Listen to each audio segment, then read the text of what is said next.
Halloween, everybody. Kevin J. Johnston here. This is the Real Estate and Money Show. We have episode 39 tonight, Acts, Laws, and Lies. And we're going to talk to you about the differences between acts and laws and how acts and laws pertain to you and we, the people in Canada. We'll talk a little bit about American stuff tonight as well for all of our American fans who'd like to join us here on Thursday nights. I want to say thank you to everyone for being here tonight. It's lovely to see you all again. Why are you watching this show?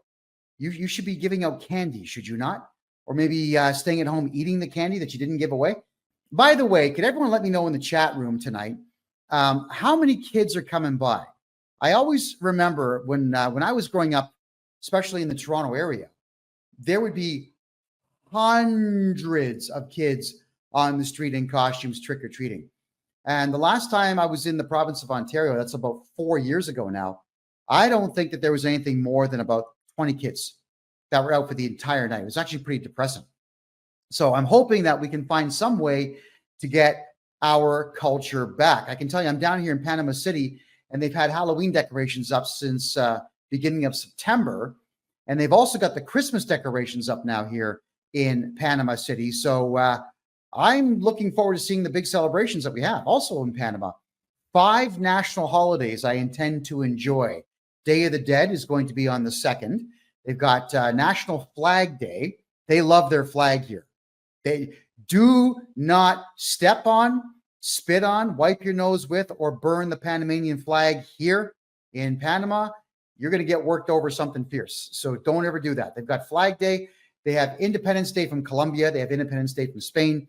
Also celebration of the end of the American occupation. So there is nothing but parties. And I'm going to go and take a couple of days off and enjoy Panamanian parties this November. As this country's been very good to me. I've now been in Panama for 7 months, and I honestly have no desire to leave. Not any desire whatsoever. So we're going to cover quite a bit tonight in reference to tax. We're going to be covering a little bit about real estate and how real estate and taxes in Canada are conjoined and the best ways that you're going to have to combat everything that the Canada Revenue Agency is choosing to do to steal more and more money from you.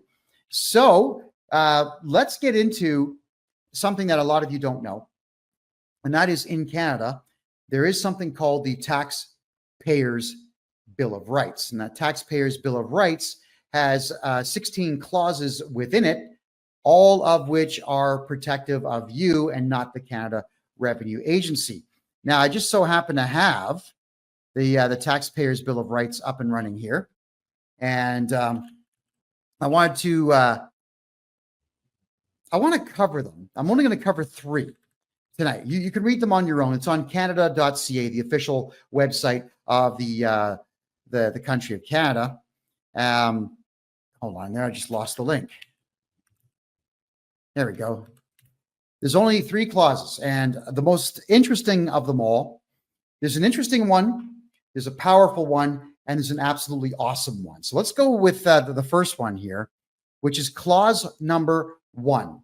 In Canada, your tax rights or taxpayers' rights are, you have the right to receive entitlements and pay no more and no less tax than is required by law. Now, in Canada, albeit there's kind of a rule, a guideline, a strictly, sternly enforced idea that you have to submit a tax return, but there's not a single law that says you actually have to give the Canada Revenue Agency any money. And I mean not one law. There is not one algorithm that shows how much you have to pay for tax in Canada. Yeah, go through it yourself. There's the Excise Tax Act in Canada. There's the Income Tax Act. There's the GST Act. And there is the Canada Revenue Agency Act. And not a single one of these acts actually illustrate to anyone about how much money you're going to have to pay the Canadian government. So clause 1 of the Taxpayers' Bill of Rights says you don't have to pay any more or any less tax than is required by law. But if there's no number that is required by law, then What are you guys giving the CRA money for? I want to cover that one a little bit more. Greg, thank you for the gifts, by the way. I appreciate that. And if you're watching on TikTok tonight, double fingers. Let's get the likes flying and everyone share. Please, same thing on Rumble. If I could get everybody hitting the thumbs up, please, which you'll see pretty much below the T in my name right here. The Taxpayers' Bill of Rights is great because when it issues the statement, you don't have to pay any tax except for what is defined by law, and then there is no law that states that you actually have to pay that tax, well, then I'm going to tell all of you, keep your money. Stop paying tax. But if you're going to stop paying income tax in Canada, you got to do it the right way. And you do it the right way by utilizing every single solitary form that the Canada Revenue Agency makes available to Canadians that will actually benefit them. And of course, I just so happen to know what all those forms are, and I utilize those forms to get people's tax bills down to zero legally. I've been asked the question a lot in relation to Clause 1 of the Taxpayers' Bill of Rights in Canada. If I don't have a house and I don't have a car and I don't have bank accounts and stocks and bonds, retirement plans, if I don't have any of that and I owe the CRA money, can they take any money from me? No. Now, especially if you don't have a bank account in Canada. And the only way that they would ever know if you have a bank account in the United States or Costa Rica or Panama or Grenada is if you tell them. All right.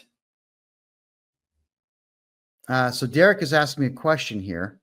Is any of this possible when working for an employer that reports to CRA? Absolutely it is. Absolutely it is. If you're on a T4, I can absolutely wipe out your entire tax debt utilizing other forms that the CRA makes available to us.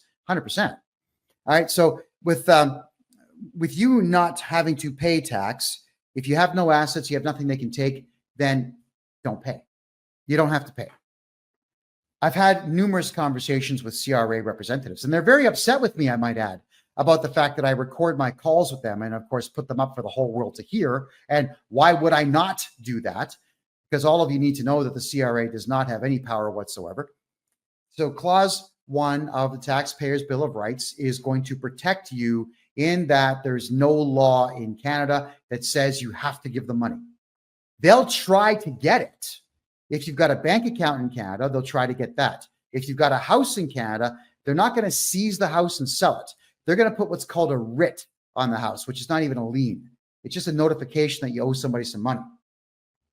But if you file an appeal with the CRA, which of course I know how to do, and then we just go to a judge and say, listen, we've appealed this decision and we would like the writ lifted off the house, please.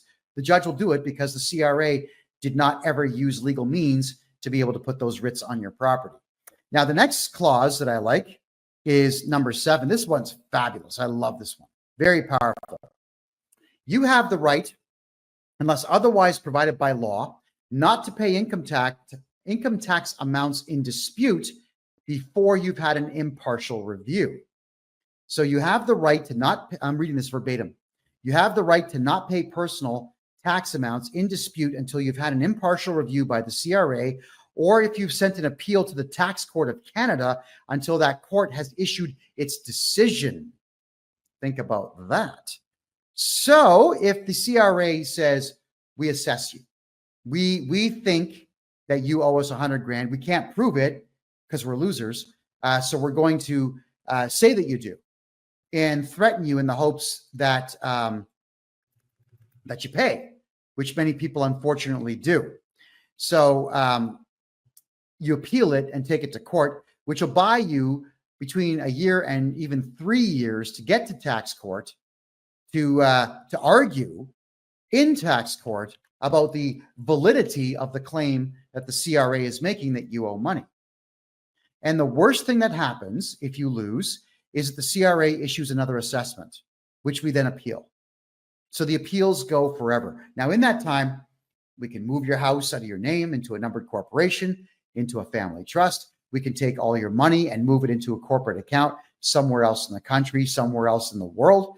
We can, if the CRA knows about other properties that you might have, We can get those moved into other numbered corporations. We can move everything away so the CRA cannot get to it. And that's the advantage to objecting to anything at all that the CRA says. If the Canada Revenue Agency says you owe money, we object and we get you an appeal date. And that is what Clause 7 says. The tax bill is null and void until that impartial hearing can be had. All right, Deborah says, if your client has to go to court, do you go to court for them? Well, not for them, with them. Yes, you can put me down as your representative. Depending the judge, some judges really hate my guts because I see through the farce that is the court system. And some judges are impartial and they'll just let the whole thing go through. So if we lose, we just appeal that judge's decision and then we appeal whatever comes after that decision. Tax court in Canada is not a court, it's a tribunal, and the judge cannot issue monetary penalties against you. That's even on the website for it. Here's the other one too. I like this one very much. Taxpayers' Bill of Rights, Clause 15. This one is radical to the max, dude. Love this one. You have the right to be represented by a person of your choice. You can choose a person to represent you and get advice about your tax and benefit affairs. Once you authorize us to deal with this person, we can discuss your situation with your representative. Right, that's me. Even if the CRA says that I'm not allowed to represent people, and they've already pulled this crap with me. They sent me a letter saying I can't represent people, but they don't have the authority to tell me that, so too bad for them. Clause 15 of the Taxpayers' Bill of Rights in Canada states you can have me represent you in tax court or against the CRA or against any other body to do with taxes. There's also a ton of case law that says that I would be able to represent you in regular court, but regular court, it's too time consuming. I just don't have the time to do criminal cases or over the top large civil cases. They take forever. I wish I had the time of the day, but I truly don't. So I'm not going to be able to take on any cases like that. But if it's tax court, we absolutely can take it on. And I'm looking forward to taking it on. All right. So Taxpayers' Bill of Rights, I suggest strongly you read that. It is on the Canadian official government website. Please read it and enjoy it. Don't forget to share this video on TikTok and share everything out, if you could, please, on X and on Rumble. There's other social media platforms that we're on tonight, but they don't seem to be all that great, like Facebook, for example. Facebook is just junk these days. Here's a really good one. Is there any way to avoid paying true dope capital gains taxes on an American property? Well, the easy answer, my friend, is yes. You hire me. I'm going to answer that question with a question, which I don't like doing, but I'm going to. Why the hell, as a Canadian citizen, would you tell the Canadian government that you have a house in the United States? I'll wait. Of course you won't.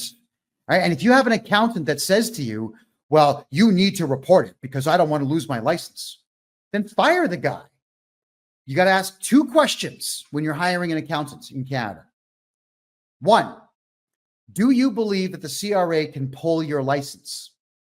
Two, if the CRA audits me, are you going to cooperate with the audit? If the answer is yes to both questions, that's a coward. They will screw you sideways. You got to get rid of them. It's a sad story. It really is a sad story, but I'm going to cover it anyway. A gentleman came to me. This guy makes a lot of money, owns a house in Arizona. His accountant in Canada, keep in mind, this gentleman does not make a penny in Canada. It's all in the United States. He actually has to travel to the USA 9 months a year and work within the borders of the United States. He only lives in Canada 3 months a year. The accountant asks him, do you have any property in the United States? Yes, a small 2-bedroom house in Arizona. The accountant asks him 10 times, are you sure? Are you sure you only have one property? Yes. And the accountant decided to, because he's a coward and he's only saving his own ass, is mark down that the client was actually earning revenue on that property, even though it wasn't a rental. He was living in it. The guy was living in it for 9 months of the year, and he was not renting it out for the other 3 because he didn't want to. The accountant screwed him by saying, yeah, CRA, he owns a property and he's renting it. But then the same accountant phones this client who's now mine, and I've got permission to tell this story, by the way, calls him up and says, you told me you only had 1 property in the United States. You've got 3. And the guy's questioning himself, saying, what are you talking? What? No, I've got only 1 house. No, but you've got 2 bank accounts that have more than 100 grand in them. So I have to count those as property, and I'm going to put all that down for the CRA to know about. I don't want to lose my license. The accountant hired a private investigator to investigate his own client to find out if the client had property in the United States and bank accounts, so that the accountant, who's supposed to work for the client, could then screw the client and snitch, telling the CRA about these properties. Think about that. I'm the exact opposite, everyone. If you've got a property in the United States of America, shut up about it. You can tell me about it because you're going to be in a client-solicitor privilege relationship with me. And I'm going to tell you, no, we're not reporting that. Why would I tell the CRA, the Canada Revenue Agency, that you have a house so that you can pay more tax? Remember that every single number that you put on a tax return in Canada is 100% voluntary. I have just recently put nothing but names and signatures on more than 20 tax returns for clients, at which point I then called the Canada Revenue Agency saying, I have just sent in all of these tax returns. They have no numbers on them, just my authorized signature and my client's name. That's it. And you're not going to get anything until the end of the fiscal year before December 31st. And that's how I buy my clients all the time in the world that we need to file their taxes properly. And I tell them, we are invoking clause 7, so you will not be adding any penalties of any kind. We don't owe anything until the reports are done. So here's the question I've got for you now is, if you voluntarily put stuff on a tax return, and if you were to only put your name and signature on a tax return with no numbers, and they accept it, then do you think that I'm correct?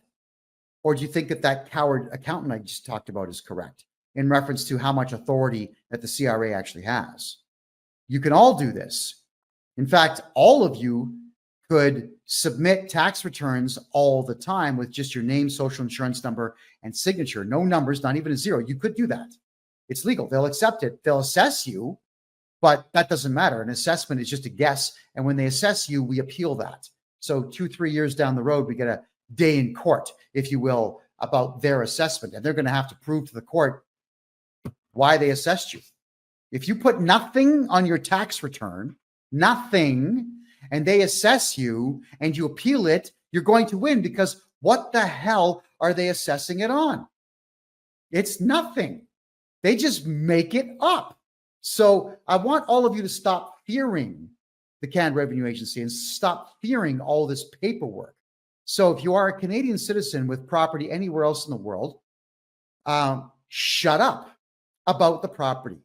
Say nothing about it. If you've got bank accounts in the United States, Grenada, Panama, wherever, be quiet. Don't even tell your family about it until, well, maybe write it down in your will for them so they know.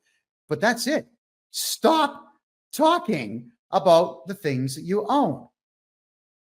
Capital gains also, I'll just reflect a bit more there, DRT boy, is that capital gains, there's no way for the Canada Revenue Agency to know that you've sold a property with a capital gain unless you tell them. That's it. It's none of their business. They say, well, you got to do it. Well, no, you don't. It's voluntary. You know, the CRA should thank their lucky stars that people even bother filling out tax returns these days. Everybody's broke. That's what's going on here. So if I am your tax guy and you've got a property, I'm not telling the CRA. I'm going to have a look at your property because the odds are pretty good that the property is not even in a place where it could be taxed anyway, especially if you're losing money on it. Simple things happen out there. One client bought a house, overpaid for it. The thing had water damage and mold. He had to fix the whole place up. And by the time he sold it, he lost $200,000. 200 grand that he lost. So we put all the invoices forward, and I called all these suppliers and everybody else who had actually worked on his place. And I told them, I need you to make sure that you have all the invoices that you sent my client. So we wrote off every expense and we wrote off the capital loss. Sometimes you lose in the gold market, in the housing market, in the antiques market. Sometimes you just lose. So that is when we report capital, but only losses. You never report a capital gain. It's pointless. There's no point, and there's no way for them to compel you to report it. They have no power to make you do so.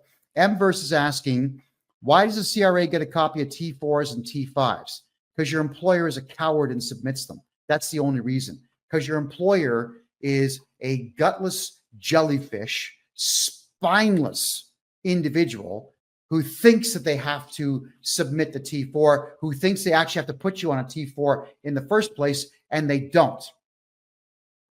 You got to remember, if you're an employer in Canada, if let's say Johnny, you're paying Johnny 100 grand a year. Let's actually work out what that tax rate would be. I'll do that right now. So $100,000 per year salary in the province of Ontario. The federal tax is $14,045. The provincial tax is going to be $7,000, and the Canada Pension Plan premium is going to be $5,200. So the tax rate is about 31.48%. Now, the federal tax and the provincial tax that the employer withdraws or holds back from you, he has to give that to the Canada Revenue. Well, he thinks he does. He chooses to give that to the Canada Revenue Agency. But then he also has to match that number from his own account. So in reality, he's not just given the CRA $14,000 federal tax, he's given the CRA $28,000 because he's got to double it. So if you're an employer, why would you do that? Why would you put anybody on a T4 salary? Put everybody on contract, everyone, make them register a numbered corporation, get a GST or an HST and a PST number so that they invoice you every week for what you owe them. They put their HST and GST on it, and that is an expense. So it's the perfect expense. And you can see there, the employer is now saving, what's he saving? 30 grand a year. You can do a lot with $30,000 if you don't have to give that up. So each and every one of you need to start registering your numbered corporations, which of course I can do for you, and invoicing your clients. Get the friggin' hell off of T4s. They're of no benefit. Larry asks a good question here. Can you apply for pension if you have not done your taxes? Just bring your taxes up to date there, Larry, and you can apply for pension. But you got to understand, in Canada. Now, I'll give you the example of my dear old mom. She's been dead now for a while, but dear old mom always thought that I was crazy not paying tax. She kept asking me, why are you not paying tax? You're not going to get a pension. I kept telling her, Ma, love you, but you're wrong. You are giving up between 20 and 30% of your salary every year. And I guarantee you that your pension is going to be less than $1,000 when you finally retire per month. So me, I get to keep the 100 grand a year that I make. I get to keep all of it, every penny of it. And you don't. And if I invest my money properly in gold, silver, property, in the last 5 to 10 years, crypto, if I'm investing it properly, I don't need a pension. I don't need a pension. Why would I want one? And of course, dear old mom, when she finally did go on Canada Pension Plan, ended up getting less than $950 a month. So, I mean, I had to. I said, hey, Ma, how much do you get every month on your pension? Ma, hey, Ma. And, you know, she got a bit upset with me and gave me, like, not a real slap in the face, but enough to know that I've been told. And dear old mom can slap me all she wants because, you know, it's my mom. right? But I was right. And she eventually admitted that I was right. But it's sad that she went paying taxes the entire time that I was alive while she was alive. So I watched her pay taxes for how long? I guess 46 years of my life, constantly paying taxes because she wanted the pension. And it's that I hate that word, pension. Pension. I want my pension. It's a nervous tick. All of you think the Canada Pension Plan is somehow going to benefit you. It's not. So I would say, let's get your tax bill to zero. Forget taxes altogether. Keep every penny you make. Buy crypto. Yeah. There's a good chance that XRP, for example, is going to be the digital currency of choice for Russia. Bitcoin is the currency of choice for El Salvador and Costa Rica. Countries around the world are adopting this stuff. So what is it that you're all waiting for? And why are you wanting to part with your money to the CRA when you could be investing it? So Larry, if you want Canada Pension Plan, just let me get your taxes up to date. It'll be minuscule what you get. But Larry, if I go back and redo your taxes for 10 years, then the odds are pretty good I can probably get you about half of all the money you've ever paid for 10 years back. Very, very high, in fact, because I know what I'm doing. Okay. Wilson, you're asking me about the United States.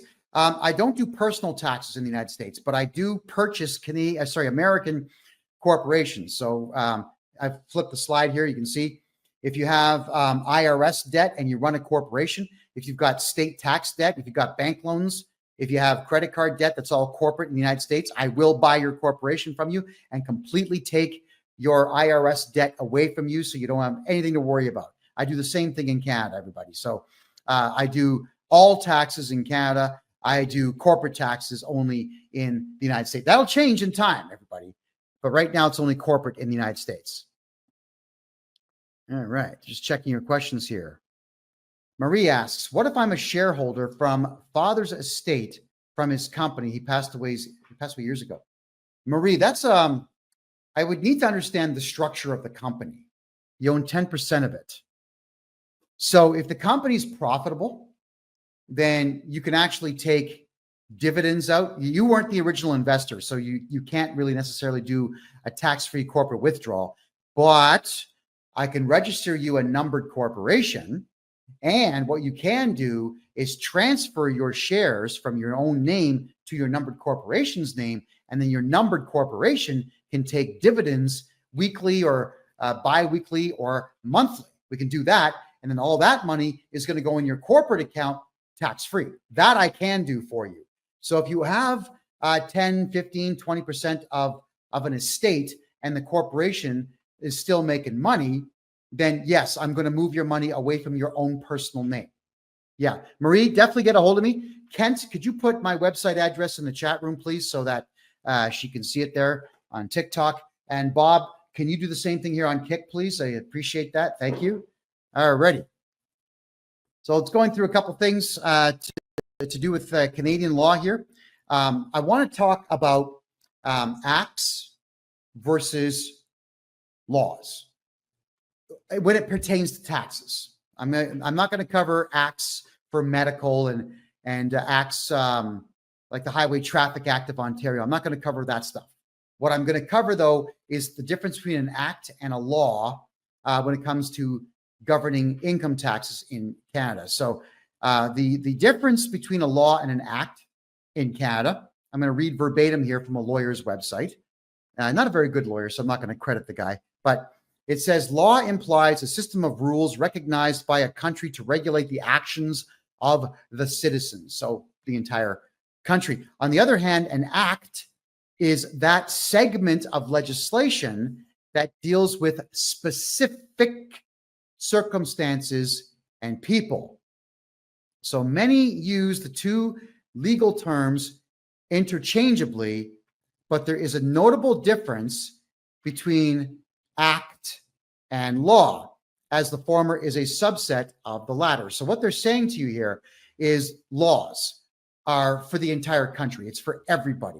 You know, don't kill people. Don't steal people's stuff. Don't commit acts of heinous violence You know what I'm getting at.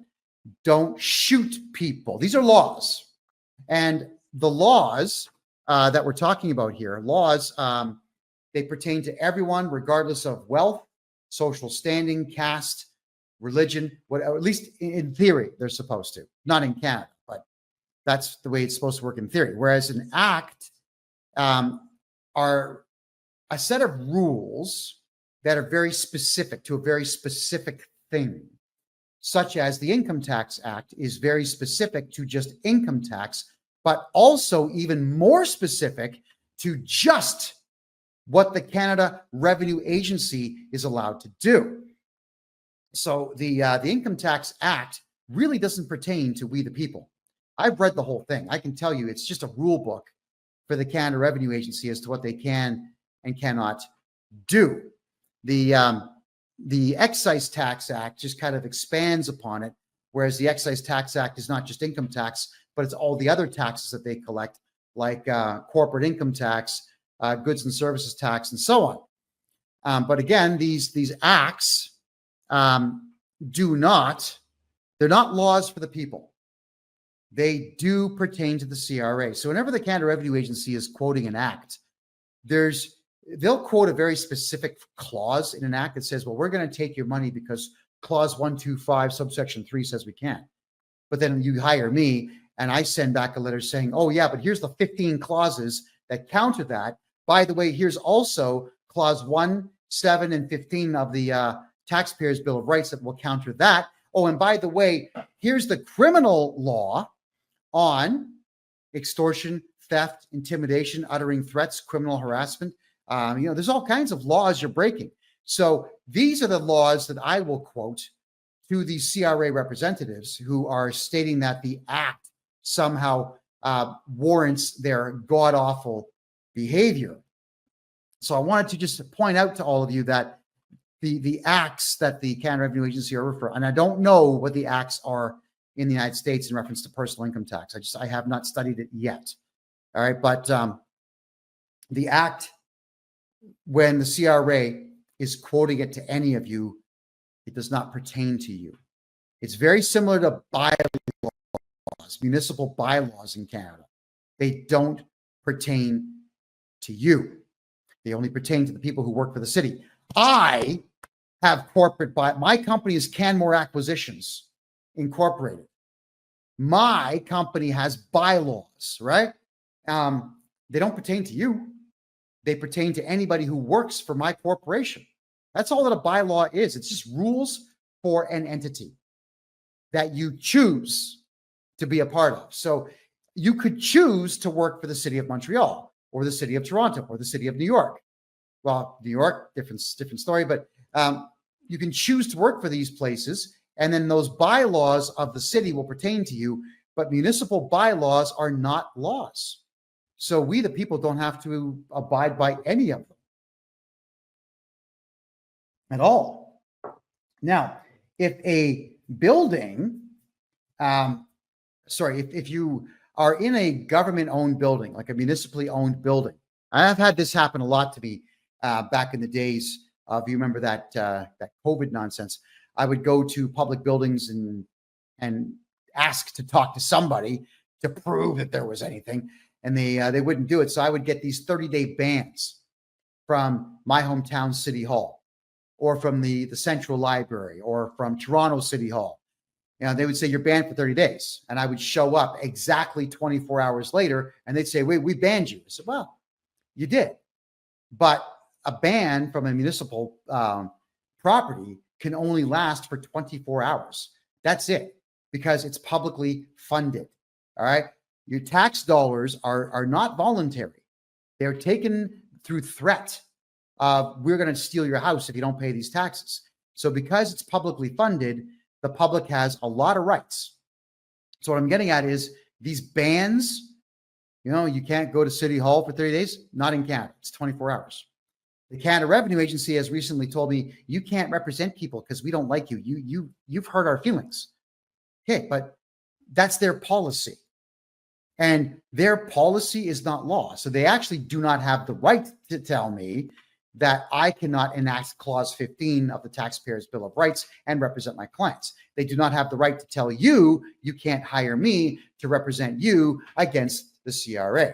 I've already sent my letter in. And if they keep this nonsense up, I'm just going to hit them with a huge lawsuit, and we'll drag this out in the courts, and it'll be incredibly embarrassing for them when we all find out that they are so afraid of me that they're going to try to ban me from communicating with them. Are you kidding me?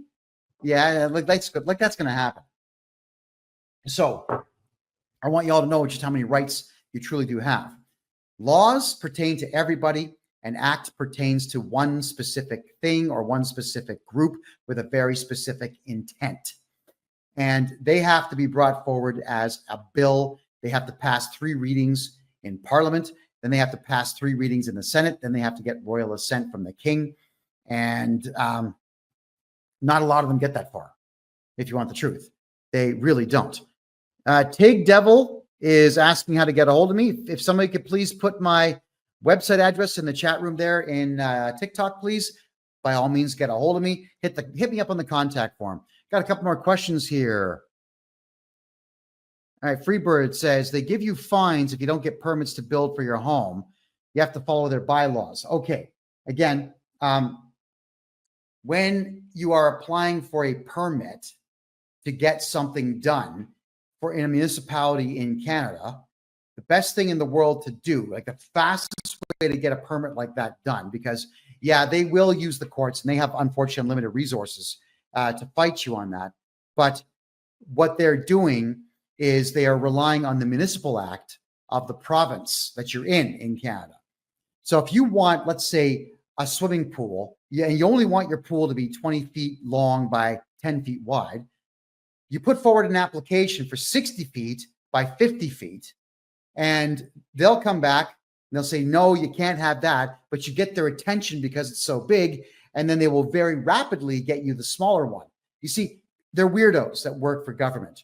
If you say you want a huge pool, they'll give you a permit for a small one within a couple of days, because they're going to think, I showed him, that guy, who does he think he is? He wants a 60-foot pool. I limited him to 25 feet, but you only wanted to build a 20-footer. It really doesn't take all that much to get that kind of a thing done. So permits are something that you would apply for well in advance, 6 months at least in Canada. That's why I hate Canada so much. If you want a permit here in Panama City to build anything, you just grease the correct palm and you get a permit within a day. It takes a day to get a permit here to build a 1,000-foot tall skyscraper. A day. So some systems are just better than others. So Freebird, if you want to do something that requires a permit, always apply early and apply for something crazy big and let them knock it down for you a bit. And then when you eventually you'll end up getting what you want. I mean, I remember applying for a 12-foot high fence in my hometown of Mississauga, and they thought they just beat me down something fierce because they only approved 8 foot. But that's all I wanted was an 8-foot high fence, because the 4x4s I had ordered were 12 feet long. 4 feet was going to be underground and only 8 feet above the ground. And the plywood I was using for the fencing was 4 foot by 8 foot. So, I mean, they really showed me, didn't they? All right. Think about that. All right, Deborah. Thank you very much, Deborah, for putting my website address up. I appreciate that. DC says, I'm told the CRA has power to take my wages. They don't at all. Let me explain this one. And this is about Canadian cowardice. You can always count on Canadian businesses to do a couple of things. Number one, screw up customer service completely. Count on it. Number two, to be a complete gutless coward and cave into the demands of anyone who says they work for the government. The CRA, if they can't get you to do your taxes or pay your taxes, they will go to your employer and send your employer a requirement to pay letter. And your employer's on the letter, it'll say that if you don't pay us before paying your staff member, we may audit you. Well, so friggin' what if they do? So your employer is a coward and says, I don't want the trouble. Oh my God. So I'm going to steal money from my staff and give it to the CRA because they sent me an unlawful letter. That requirement to pay is not lawful. It's not a court order. It's not a legal command. So your employer could send a letter back saying, go straight to hell and go get a court order from a judge sitting in court wearing a gown. Your employer could say that. So if your employer is to do this to you, sue the employer and charge your employer criminally with theft. I'm serious. Just go right ahead and do it. Also contact me and I'll redo your taxes properly so that the garnishment order will go away. But your employer is a coward. So it's the employer that chooses to give that money to the CRA. If the CRA was to audit your employer just has to contact me and I'll get rid of the auditor. You don't have to cooperate with audits in Canada. They're a joke. Auditors have no power. They're just losers, all of them. So I get rid of auditors. That's what I do. If you're going to run a business in Canada, you should know this stuff. Yeah, and the biggest asset that you have as an employer are your staff. What are you thinking? Stealing money from your staff. What are you thinking? Especially if he's a highly skilled individual with a skill that's not easy to replace. You're going to give money away because you get a letter in the mail, not something served by a court officer or a police officer, not something with a judge's stamp on it, just a letter. But that's what the employers do. They're gutless. So sue your employer, charge your employer. Theft. There you go. Jackie's asking me if I know anything about Ireland. Well, I've got family in Ireland, but I've never been. I'd like to go. I might go next year, but I can tell you that Ireland's collapsing. That we know. I know that Irishmen need to stand up and become men again and clean up the mess that their government's made for them. But that's another topic for another day. All right. But I mean, for Irish taxes, no, I haven't studied Irish tax law at all. All right. Freebird says 20 years ago, we used to have fast track, but life is very different today. Well, life is different today because the average person kowtows and just caves in at the slightest indication of pressure. Now, I don't know what it is, man. When I was a kid, I just could not accept the fact that authority is a real thing. You know, what is it about a costume that has this word bylaw or peace officer or police? When you put that on, somehow you now are on duty, and now the universe understands that you have some kind of authority just because that stupid crap is on your body. I've always rejected that fundamentally. And I reject the fact that any human being has got power over me unless I willingly give it to them. And the only way to get power over me is to hire me. Now, because if the paycheck is really good, I'm going to do a lot for that paycheck. And if you want me to do something without paying me, you better point a loaded weapon at me and be prepared to kill.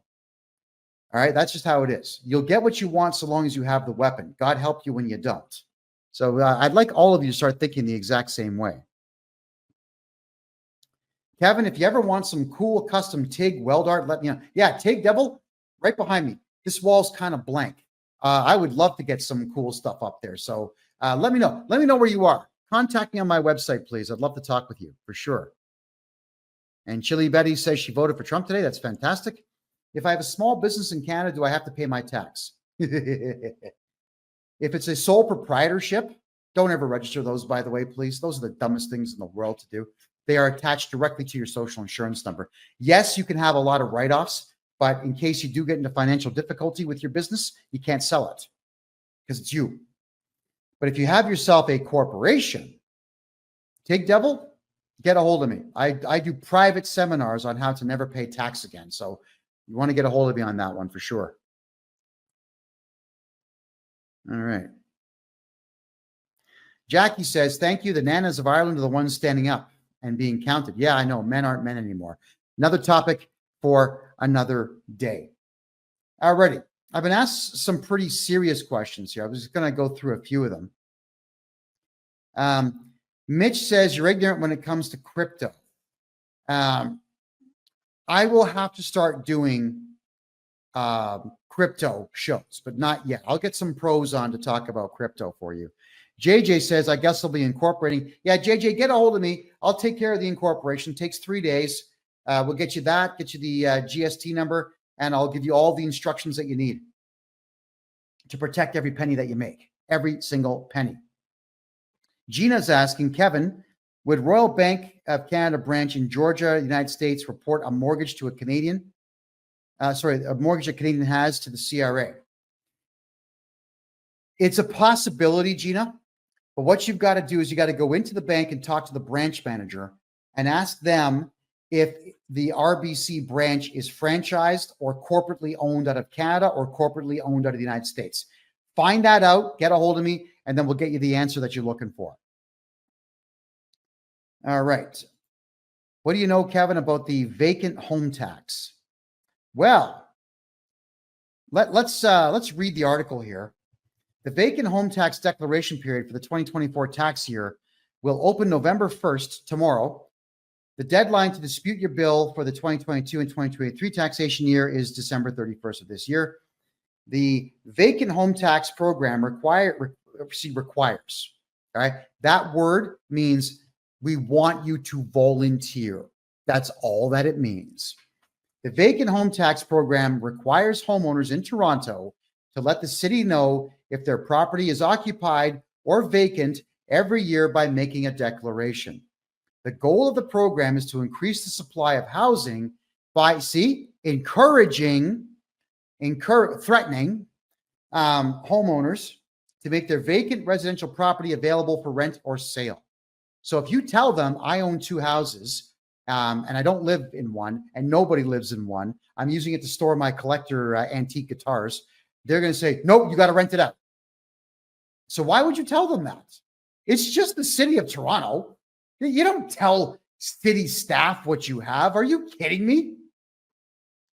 Owners who choose to keep their properties vacant are subject to a tax, with the revenue being allocated to the affordable housing initiatives. That's if you blab. But here's the other thing. That's also if you decide to put multiple homes in your own personal name, which is really stupid, by the way. Why would you do that? Nothing should be in your name. So if you want to avoid vacant home taxes anywhere in Canada and capital gains taxes anywhere in Canada, get a hold of me. I'm going to register a numbered corporation for you, and we're going to put that numbered corporation on the title of your home to completely protect it. And then that way, when they start asking you for taxes or declarations, just ignore them. That's what we do. We ignore them at that point. Especially if we declare in your corporate bylaws, when we register your corporation, we simply declare that it's a holding company. This company does not conduct business. Beautiful. How do you transfer title if you have a mortgage? Sneakily, you go to the properties branch on your own. Don't involve a lawyer. This is you. You're the owner of your house. You add the numbered corporation to title and just sit on it for a while, making sure that your mortgage has at least 5 years left on it. And then you sneakily and quietly remove you and don't say a word to the banks. What's the point? If they've already given you the mortgage, the lien's against the property, not you. So go ahead and make the switch, but keep your mouth shut. Don't tell people anything at all. And there's a lot of folks out there that will tell you all kinds of crazy stuff that you have to do. Yeah, everyone talks out of their asses because everybody wants to sound important. Here's one that really gets on my nerves. Is if you don't live in Canada anymore, you have to call the CRA and tell them. No, you don't. You just put down your income at $5,000 and that's the end of it. Send it in. They'll send you a carbon credit check. You don't tell them anything. It's none of their business that you may not be coming back. The advantage, if you do leave Canada, let's say you want to leave for 5, 10, 15, 20 years. The advantage to you by not declaring, I'm never coming back, is that you can open Canadian corporations and open Canadian bank accounts and do business in Canada, so long as you've got an agent to take care of stuff like a paralegal, for example, in Canada. You can do all this stuff. But if you sever all of your ties to the country, then you can't. Why listen to stupid people? If you start taking advice for life from your friends, they're not going to be your friends as soon as that advice goes wrong. So don't listen to dumbasses. That's all I can tell you on that. If you, let's say, however, you're going to get some contract, the United States, and they're going to say, I'm putting you on a 15-year contract. You must stay within the United States for this contract, and we'll pay you $250,000 a year. Are you going to say, yeah, I'll take that contract? At that point, you could sever your ties to Canada. And then when you return 15 years later after that contract's done, as a very wealthy person, you could declare yourself returning if you wanted to. But I'm telling everyone, it's no one's business what you're doing. So really, don't get on social media telling everyone, I just took a job in New York. Why would you do that? I don't get it. Why do people put photographs of their children on social media? You buy a new car and you show it off on social media. You sell your house and you brag. I bought it for $300,000. I sold it for $6 million. What a smart person I am. Why do you people do these things? Shut up about your personal lives. Stop talking. All right? Here, this is what you should do about your entire personal life. What should you do if the Canada Revenue Agency calls you? Shut up! Quiet! I said quiet! What's the matter? You deaf or something? All right, that's what you should do.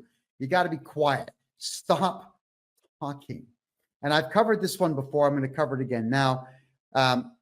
What should you do when a loved one dies? When do you contact the Canada Revenue Agency? 3 years after they're dead. Actually, not even when they're dead. 3 years after you've drained everything out. Once you've got the properties moved, the bank accounts emptied, the RSPs drained, once you've got all that done, then and only then do you report the person died. But the tax returns, you don't put numbers on them. The CRA is going to say, well, what did they earn? Well, nothing, you idiot. He's been dead for 3 years. So you put the name and social insurance number on it, sign it, put the word deceased right across it. Death certificate number, mail it in. Never tell the CRA that a loved one has died.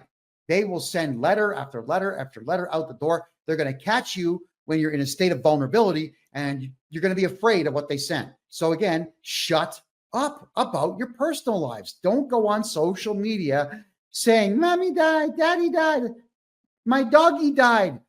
Don't look for sympathy online from people that you don't know. It's going to cost you money. We don't live in private times anymore, and everybody out there wants one-upmanship on everybody else. So please stop talking. All right? Getting back to what I was saying earlier in the show about laws versus acts, everything to do with inheritance, everything to do with estates, everything to do with your personal tax, your corporate tax, your corporate income tax, your payroll tax, GST, they're not laws. None of them are laws. They are all acts. So the Canada Revenue Agency is lying to you, just like tonight's show was called Acts, Laws, and Lies. They are lying to you about the fact that you've got to do what these acts say. You truly do not have to do any of these things. You don't have to pay tax in Canada. You just got to report the stuff. Just get them off your back and give them the minimal amount. If you're worried about how to do a tax return to get rid of them, contact me. I'll take care of all your personal taxes. Here's a funny one for you. Did you know that you can submit 10 tax returns for yourself a day, every day, 365 days a year? Yeah. You can submit 3,650 tax returns if you wanted to. And the CRA would have to look at them all. You could send one in for $1 and then say, oh, what was I thinking? $1 trillion. Oh, what was I thinking? 100,000. Oh, 250. You could do this every single solitary day in Canada, and the CRA would have to scrutinize every single one. Could you imagine if 1 million Canadians started putting in 10 tax returns a day with different amounts? All right. Because when you sign the bottom, you would actually put a note on it. You could use masking tape or just white out or whatever else, and then write on it saying, may not be accurate, sign it, throw it in. And if they had to look at 3.5 to 4 million tax returns a month that were just bogus, they wouldn't have time to scrutinize anything or anyone. Now, somebody asked me what I was talking about 2 weeks ago when I said that there's a civil war taking place inside the Canada Revenue Agency right now. All right, we're going to talk about that.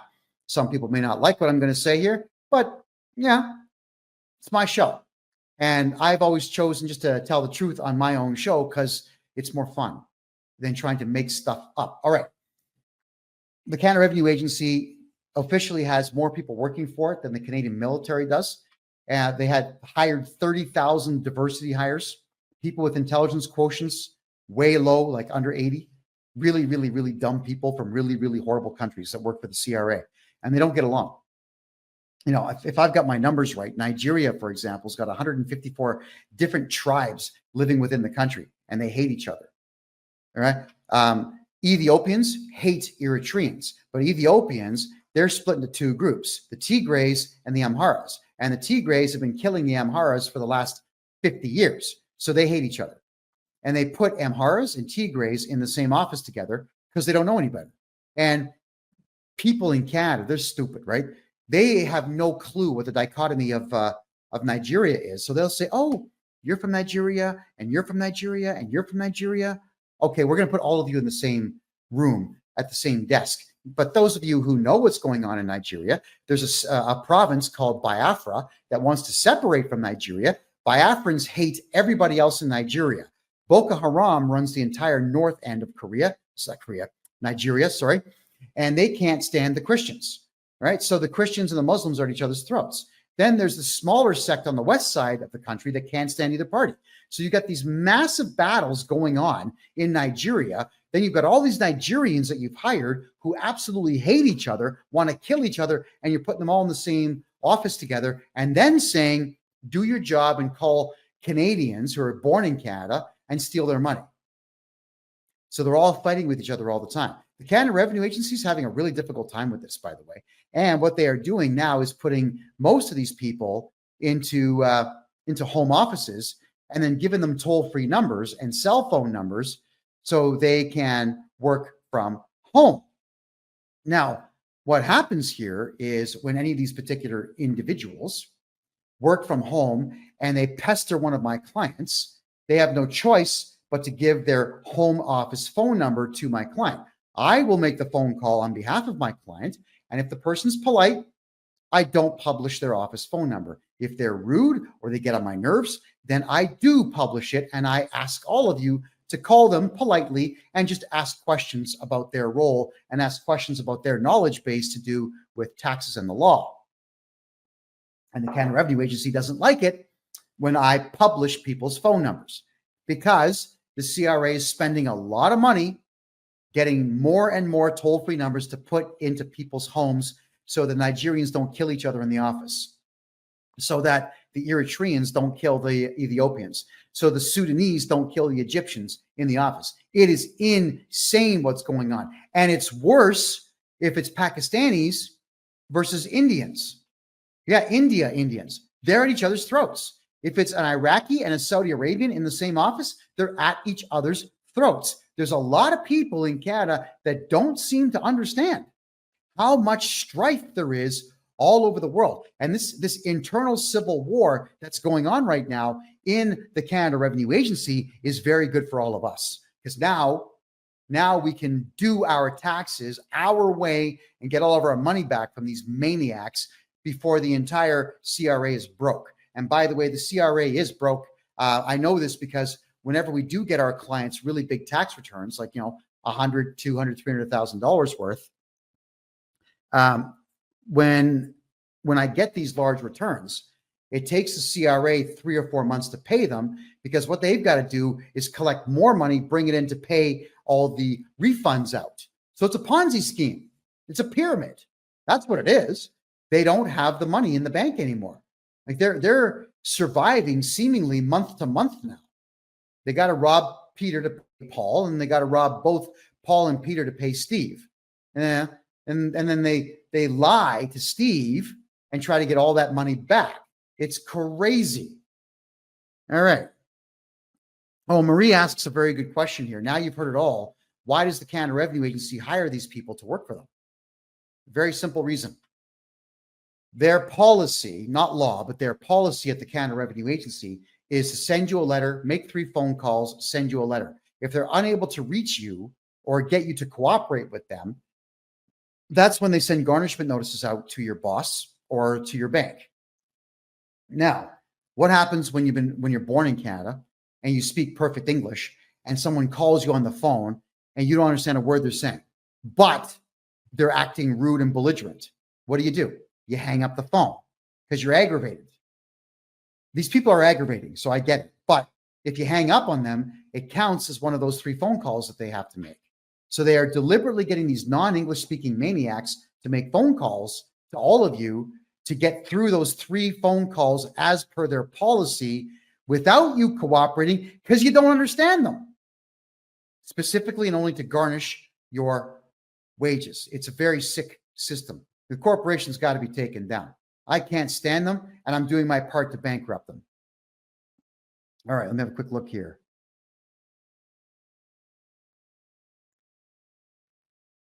All right, just looking at your questions here in the Rumble room.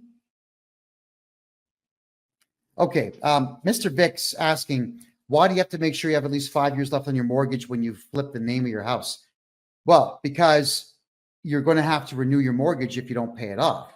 If you've got let's say a 15-year, 20-year mortgage, and then you switch the house into a numbered corporation, well, you've still got 20 years on that mortgage before they figure out that you've switched the title of the house. All right. So if you're going to pull stunts, make sure you have enough time left. Like if you have only 3 or 4 months left in your mortgage in Canada, you don't be playing games of flipping your property ownership. Renew the mortgage for 10 years and then flip it. That's how you do it.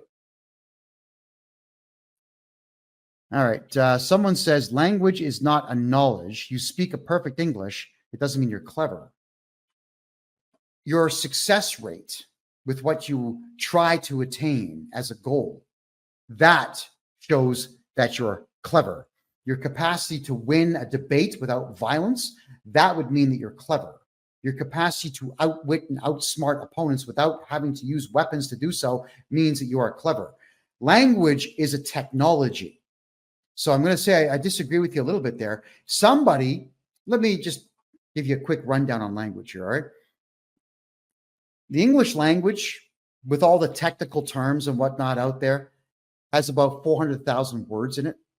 And the average man, by the time he's 40, and I mean the average man, only knows about 40,000 words. But the hyper-successful businessman knows between 80 and 100,000 words. The definitions of them, not necessarily etymology, but definitely the definitions. So when you factor in the average guy who knows 40,000 words and then compare him to the other guy whose vocabulary is double, and because every word in English pertains to a person, place, thing, historical event, or otherwise, then that's 40,000 more things that hyper-successful businessman knows. He's hyper-successful because his vocabulary is huge.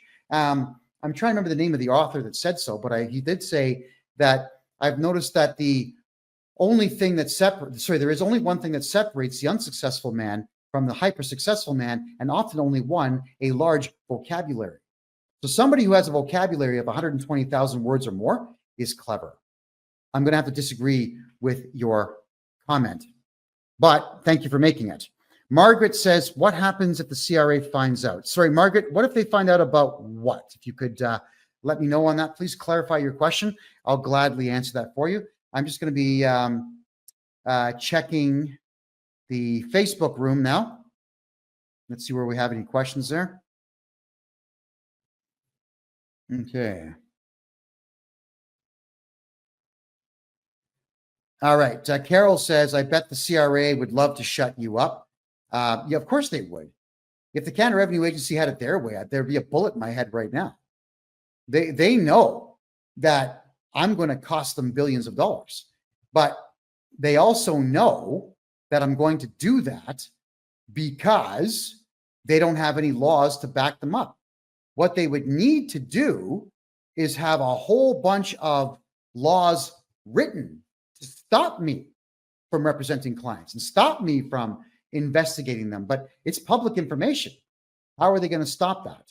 No, it's not going to happen. They're not going to stop me. If the CRA was smart, if the Canada Revenue Agency said, this Johnston guy, this guy here, he's got a big mouth. He's never going to shut up. And they would be right to say that, by the way, on both counts. Why don't we just give this guy $25 million US and make him sign an NDA and shut him up? I could probably be persuaded to shut up for $25 million. Then I would switch careers. I don't know, maybe do something nutty like, I know what I would do. I'd buy one of those planes that does zero-G dives. That would be a good time. Parabolic.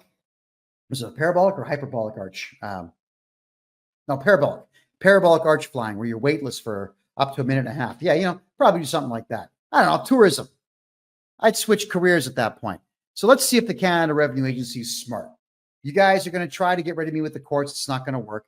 You'll threaten me. It's not going to work. You got nothing to threaten me with. So why don't you make me an offer I can't refuse? It's incredible. The Canadian government, they've tried everything to get me to shut up. Everything except bribery. Isn't that funny? They never tried the one thing that every other government in the world will do. The Canadian government hasn't tried that. Losers. Not very smart. All righty. I'm just going to go back now to some of your questions here. Would I sell out, Kevin? I would say when I got a bit older, if I started having health problems, let's hope I don't, but let's say I was 70 years old and I had crippling arthritis and I couldn't move my hands or my wrists and I had cataracts and whatnot, I'd sell out at that point so I could get some surgery to get myself all patched up and alleviate myself of all of the stress. But, by the time I'm 70, that's like almost 20 years, 17 years where I can teach other Canadians to take up this mantle. So I could do a lot of damage by the time I would be at sellout age. At 70, though, I think we should all sell out at 70, don't you? Hey, life is really short. And at 70 years of age, I would have to pay attention greatly to the fact that there would only be about 15 years to go. And right now, I think the only person that's doing their 70s properly is Sylvester Stallone. I don't know if you guys seen that show he does, Tulsa King. The guy looks fantastic. He looks like he's enjoying life more in his 70s than he's ever done before. So I guess I'm just going to say that if I stay healthy and never get any major ailments or whatnot, and I'm enjoying myself still, no, I'm not going to sell out. So long as I'm enjoying what I'm doing, no. Egregious health issues? Yes. All right, moving on. All righty. So someone was asking me about tax reform in Canada.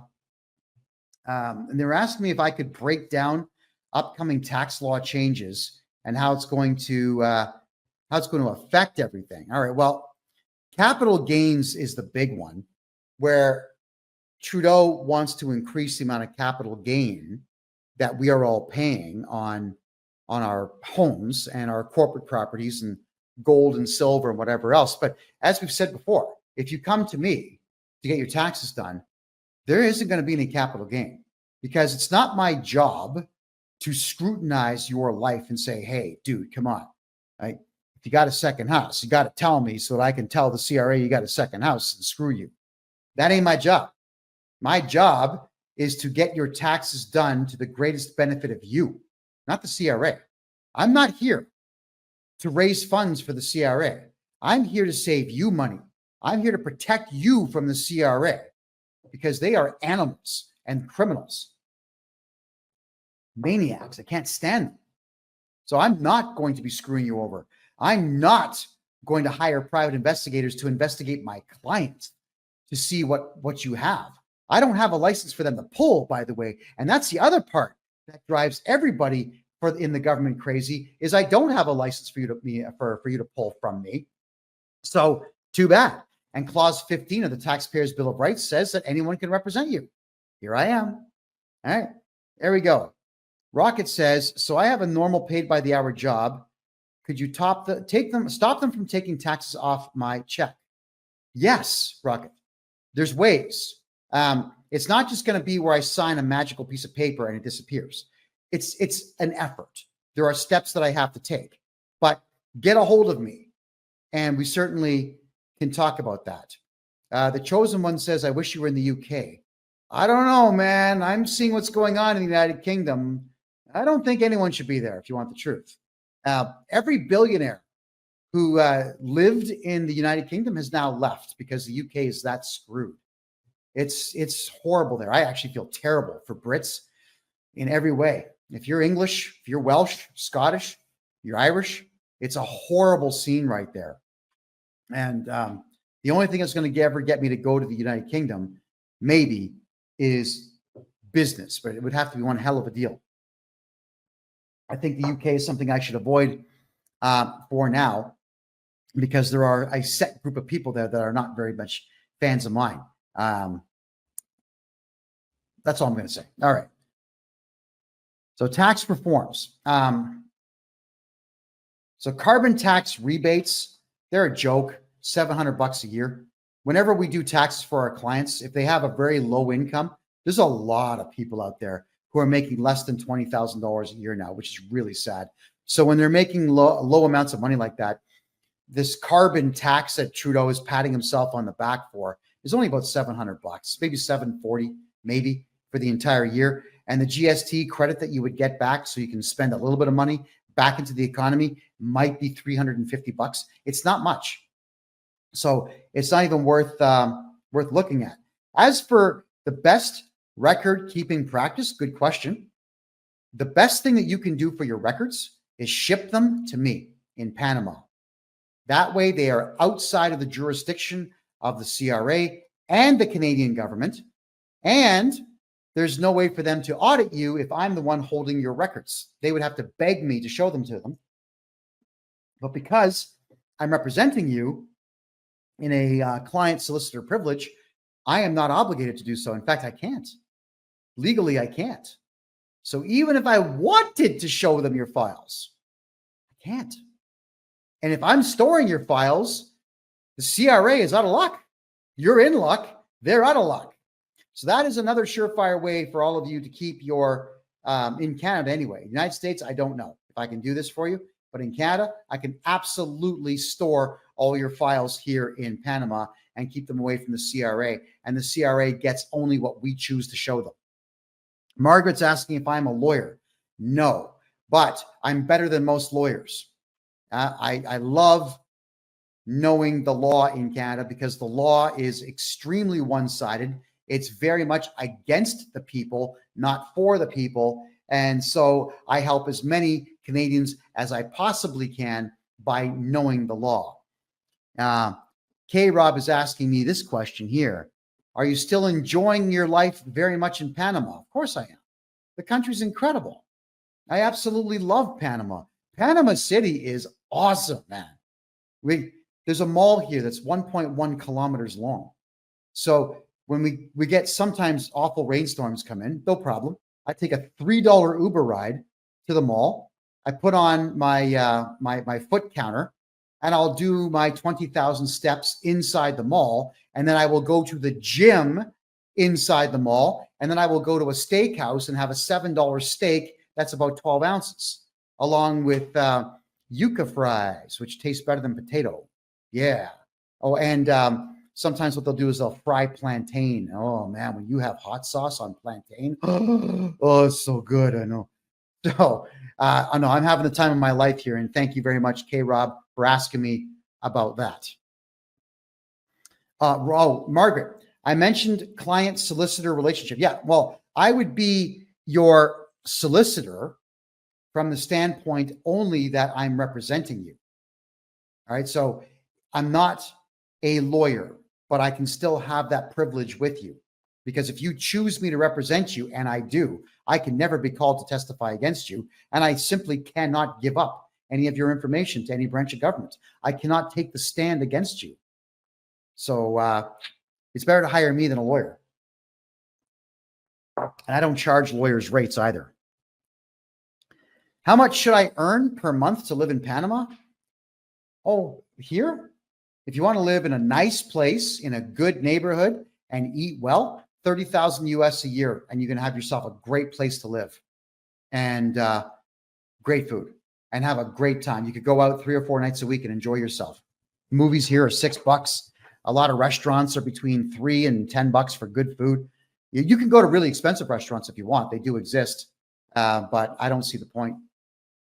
I would go to the restaurants that are humble and delicious and inexpensive.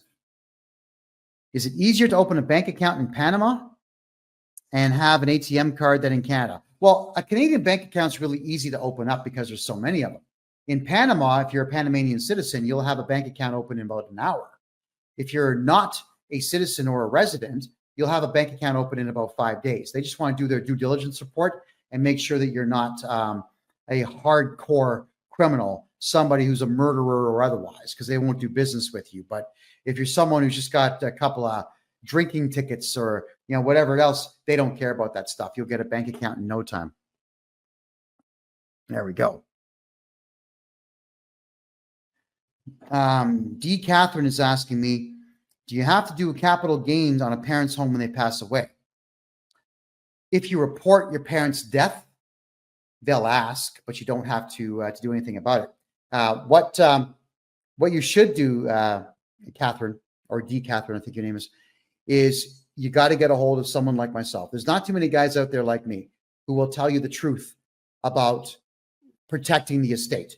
It would be better if, while your parents are alive, we register a numbered corporation as a holding company and put your parents' property into the ownership of that numbered corporation, and then make you a 1% shareholder of the corporation, split the difference with them. So like they'll take 49, you get 2, 1 or 2, or your siblings split what's left there. And when your parents die off, their shares revert to you. So the house doesn't have to change hands because it's already in the numbered corporation. And that is how you deal with that, is contact me and we're going to hide the property. When your parents die, say nothing to anybody. In Canada, especially, be quiet about it. You're going to tell the CRA 3 years after. And you've got to be careful in Canada. If your parents die, do not go to a lawyer to get the house. Do it yourself, or do it through a paralegal and let them know that there's no probate. You don't want probate. Nobody's contesting anything. Because the lawyers, they'll take a $50,000 deposit. Immediately, they'll put the lien on the property to take that. Do not let your house go into probate, period. So your parents and you need to have that conversation. And if your parents are going to say, well, I don't know, I'm just not comfortable with that, scold them. Because I hear this stupid crap all the time, and it does irritate me. And it mostly comes from women. Ladies, this is not a sexist thing. This is, I get it. Women in Canada and the United States like comfortable lives. They like stability. There's no such thing, just for the record. And what they'll say is, well, I don't know. It's been in our name for 40 years. Why change it now? To protect it. That's why. Anything at all to protect what you have is what you do. It doesn't matter that the house has been in your name for 40 years.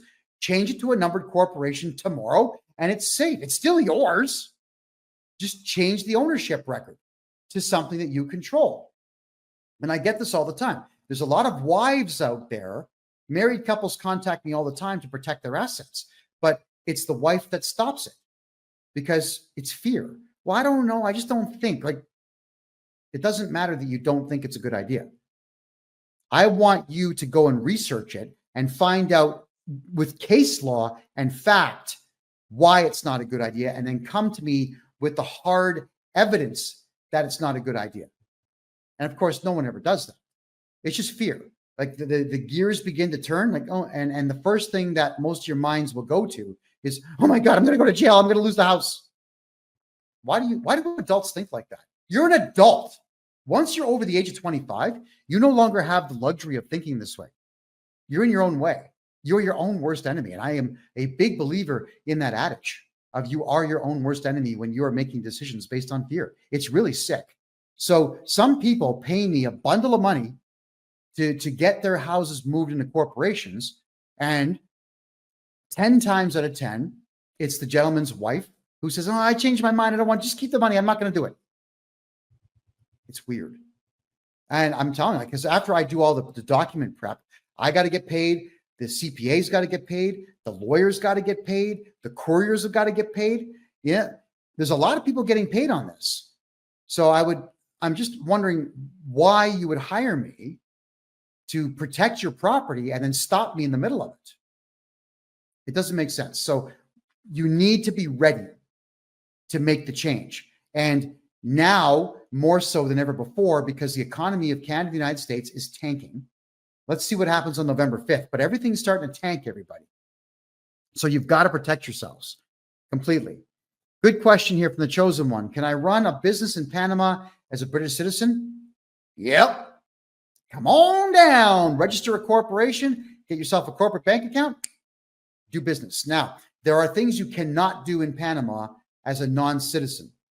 Retail stores are very much part of the culture here. So they want the locals to run the retail stores, which means as a foreigner, you cannot be a merchant, but you can run a restaurant. You can have a courier office. You can be a consultant for any field if you want. They're desperate for underwater welders here. You'll probably get $350 US an hour if you wanted to do that as a job. There's a lot of opportunity here, but register a corporation in Panama and hide your money in a Panamanian bank account. Life is good. Life is very good if you do just that. Okay. K Mars is asking me, I missed earlier. Can you please repeat how to get in touch with you? Could everybody please put my official website address down here in the TikTok chat and over here in Kick, please? And well, here it is right there on Rumble. You can't miss it there. So get a hold of me on my website, hit me on the contact form, and let's talk about your taxes. What is your business name? Some ask me what you do and what your type, what I do. Buy and sell corporations that are dying, help Canadians get out of their personal tax, help Americans get out of their corporate tax, help Canadians get out of CERB debt, CEBA loan debt, bank debt, GST debt. I clear all those debts up for absolutely everybody. Canmore Acquisitions is the name of the company, and Canmore Acquisitions is registered in Canada, United States, and Panama. It's in all three countries. Oh, and the Panamanian one owns them all, just for the record. Yeah. Yeah, Marie, security and safety, those things are an illusion. You always have to be forever vigilant. Enjoy the comfort while it's there, because it may not be there tomorrow. So you've always got to prep for it. And as soon as you know that your comfort levels are going to be gone, you have to make a complete and severe adjustment in your life to be able to retain that. So that means you're going to be uncomfortable for a short while before you go back to comfort. Don't be afraid to fix what's wrong in your life. Rocket says, laugh out loud, Kevin. You don't know how many times I want to call you and have my wife listen. She would freak. All right. Well, set a meeting up.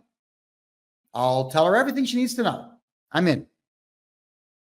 User 96. Doesn't the ownership change triggers a capital gain or welcome tax? How much do you sell it for? No. No, the capital gain tax, yeah, it only shows up if you shoot your mouth off. If you tell the CRA, hi, I want to give you money. I got a capital gain. Here it is. That's how I feel about people that report this stuff. No, they don't know that you sold the property until you report it to them. And let's say one day they start going through property records and they ask you what happened. You would hire me. I would contact the CRA and I would send them a letter saying that we are not willing to discuss anything in my client's private life currently. The questions that you ask are quite frankly rude and vile and none of your business. Discontinue all communication now. The file is closed and they have no choice but to close the file. It's that simple. Why would you tell somebody that you made money on a property? That's your business, nobody else's. Mitch, What does what cost? If you could clarify what you're looking for there, I'll get you an answer. If you don't report a death for 3 years, doesn't the CRA, when it's reported, demand a payment for those 3 years? No, they issue an assessment for those 3 years against the deceased person. And if you want to tie them up for a while, you object to it, and 3 years later, you'll get an appeal date.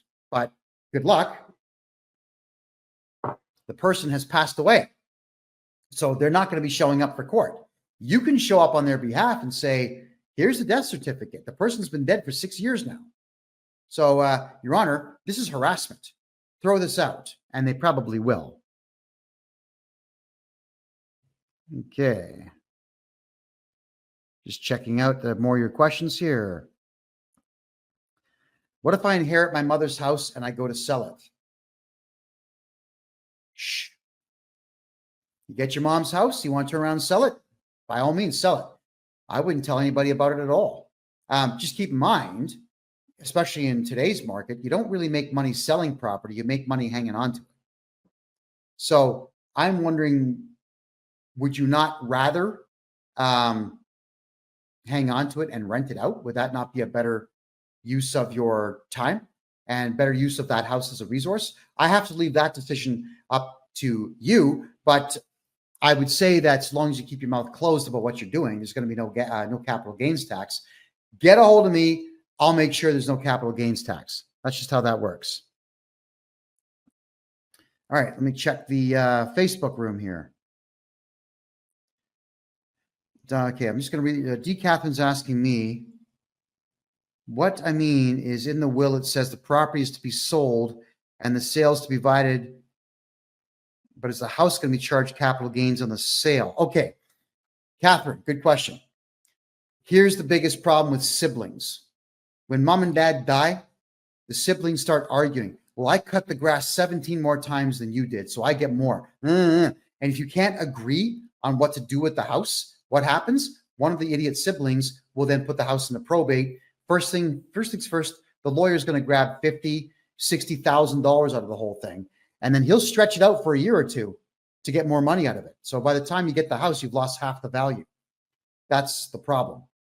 So the siblings, a smart move would just be to put all 3 of your names on the property or get a numbered corporation and all 3 of you become shareholders and rent the place out. Why is everyone in a hurry to sell houses? Man, hang on to them. A house can bring you revenue for the rest of the existence of your family line. Yeah, think about the Rothschilds. They probably own the better part of 1 million homes out there. All of them are making money. You know, being a landlord makes money. So if there is a situation where you've got siblings who are greedy and whatnot, then what we got to do is talk to your parents before they die, and we got to get your parents into a numbered corporation for their property. And then the bylaws of the numbered corporation that owns the house will be dominant over the will because the bylaws have been sworn in. That's it. And the will probably hasn't been. So let's understand that in this lifetime, you should not be fighting with your siblings or anybody else because the lawyers will get all your money if you can't get along. All right, here's a question about tax implications of digital assets and cryptocurrency. It's kind of a long question. With the increasing popularity of Bitcoin and other digital assets, how can Canadians navigate tax implications of trading, mining, and earning crypto? You shut up about it. Quiet. God. If you had Bitcoin and Ethereum and XRP and Kronos and Floki and all the others, why would you tell the Canada Revenue Agency that you've got these sources of income? See, here's the crazy part of it. Let's just say, for example, you buy a Bitcoin. 3 years ago, it was 25,000. Now it's 100,000 Canadian. So what are you going to do? You're going to report a capital gain of $75,000 each year that you have it? What if it drops back down to 25,000 in a bear market? The CRA is not going to pay you back on that capital gain. So you got to shut up. The only thing that'll happen is if you're telling the Canada Revenue Agency that you have crypto, is they're going to tax you every year and you will never be able to report the capital loss because they haven't written the rules in there yet for them to return your money to you. So if you've got a crypto wallet, if you've got a hard wallet, even better, quiet. If you're on any of the major platforms like Binance or crypto.com or Kraken or any of those guys, quiet. You gotta make sure that you're not talking about what you have because they're gonna want it. Now, they have no way to get it. They're not gonna get a court order to make you release it, but they're going to assess your taxes based on that. All right, that's what's going on there. So shut up. Mverse is asking, are you familiar with revocable trusts? Do I do them? This time next year, I plan to be an expert in them. I haven't done them yet, but I do deal with lawyers who set up trusts. They're expensive.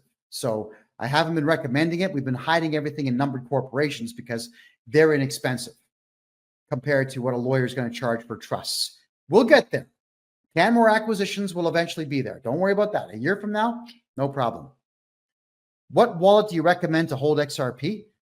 Crypto.com is the one that I enjoy the most.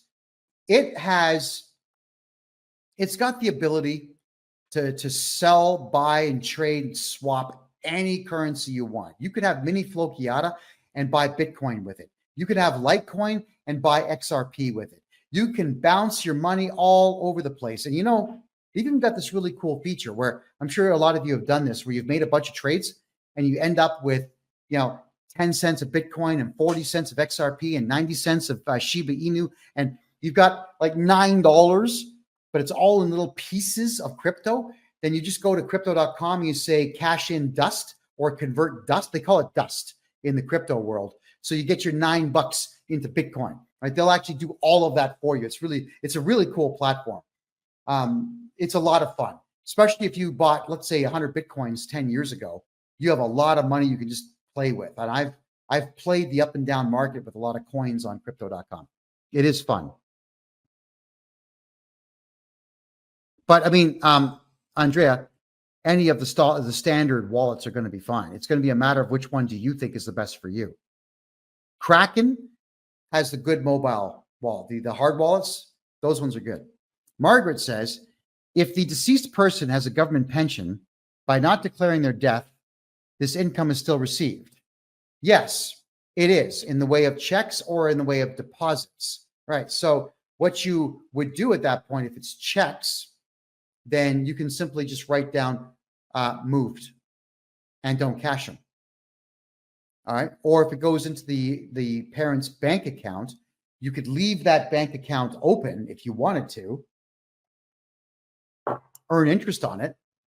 And when they ask for the money back, pay them back. You could do that. But yes, if you don't report the death to the government, the pension will continue to roll in. It's up to you what you want to do with it. I don't recommend doing anything other than eventually trying to get it back to them, saying, oops, we just forgot. Dad died, got hit by a car, and his torso was over there, and his head was 15 yards down that way. We just forgot.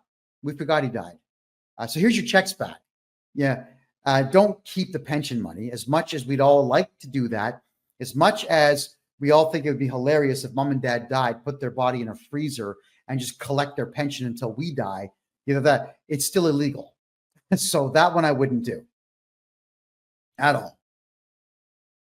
Let me just have a look at your questions here, folks. I'm going to check the Rumble room right now.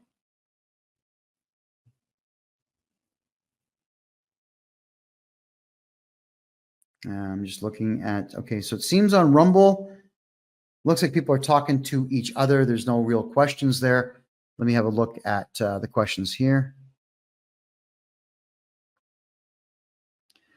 Will it affect your XRP value if crypto crashes if you're holding on crypto.com? No, if crypto crashes, doesn't matter where you're storing your crypto. If it crashes, it crashes. It goes to zero. I mean, it's dead at that point. I've had some currencies that have gone to like 0.00005. I've had that happen to a couple that I've invested in. You win some, you lose some. When these new coins show up, maybe they go up, maybe they don't. And sometimes, for example, I remember, it was called Mini Flokiata. I bought $800 worth, which got me something like 100 million coins, which was at 0.00001 penny. Like, it wasn't even a penny. It was 5 zeros, then a 1 after the decimal point.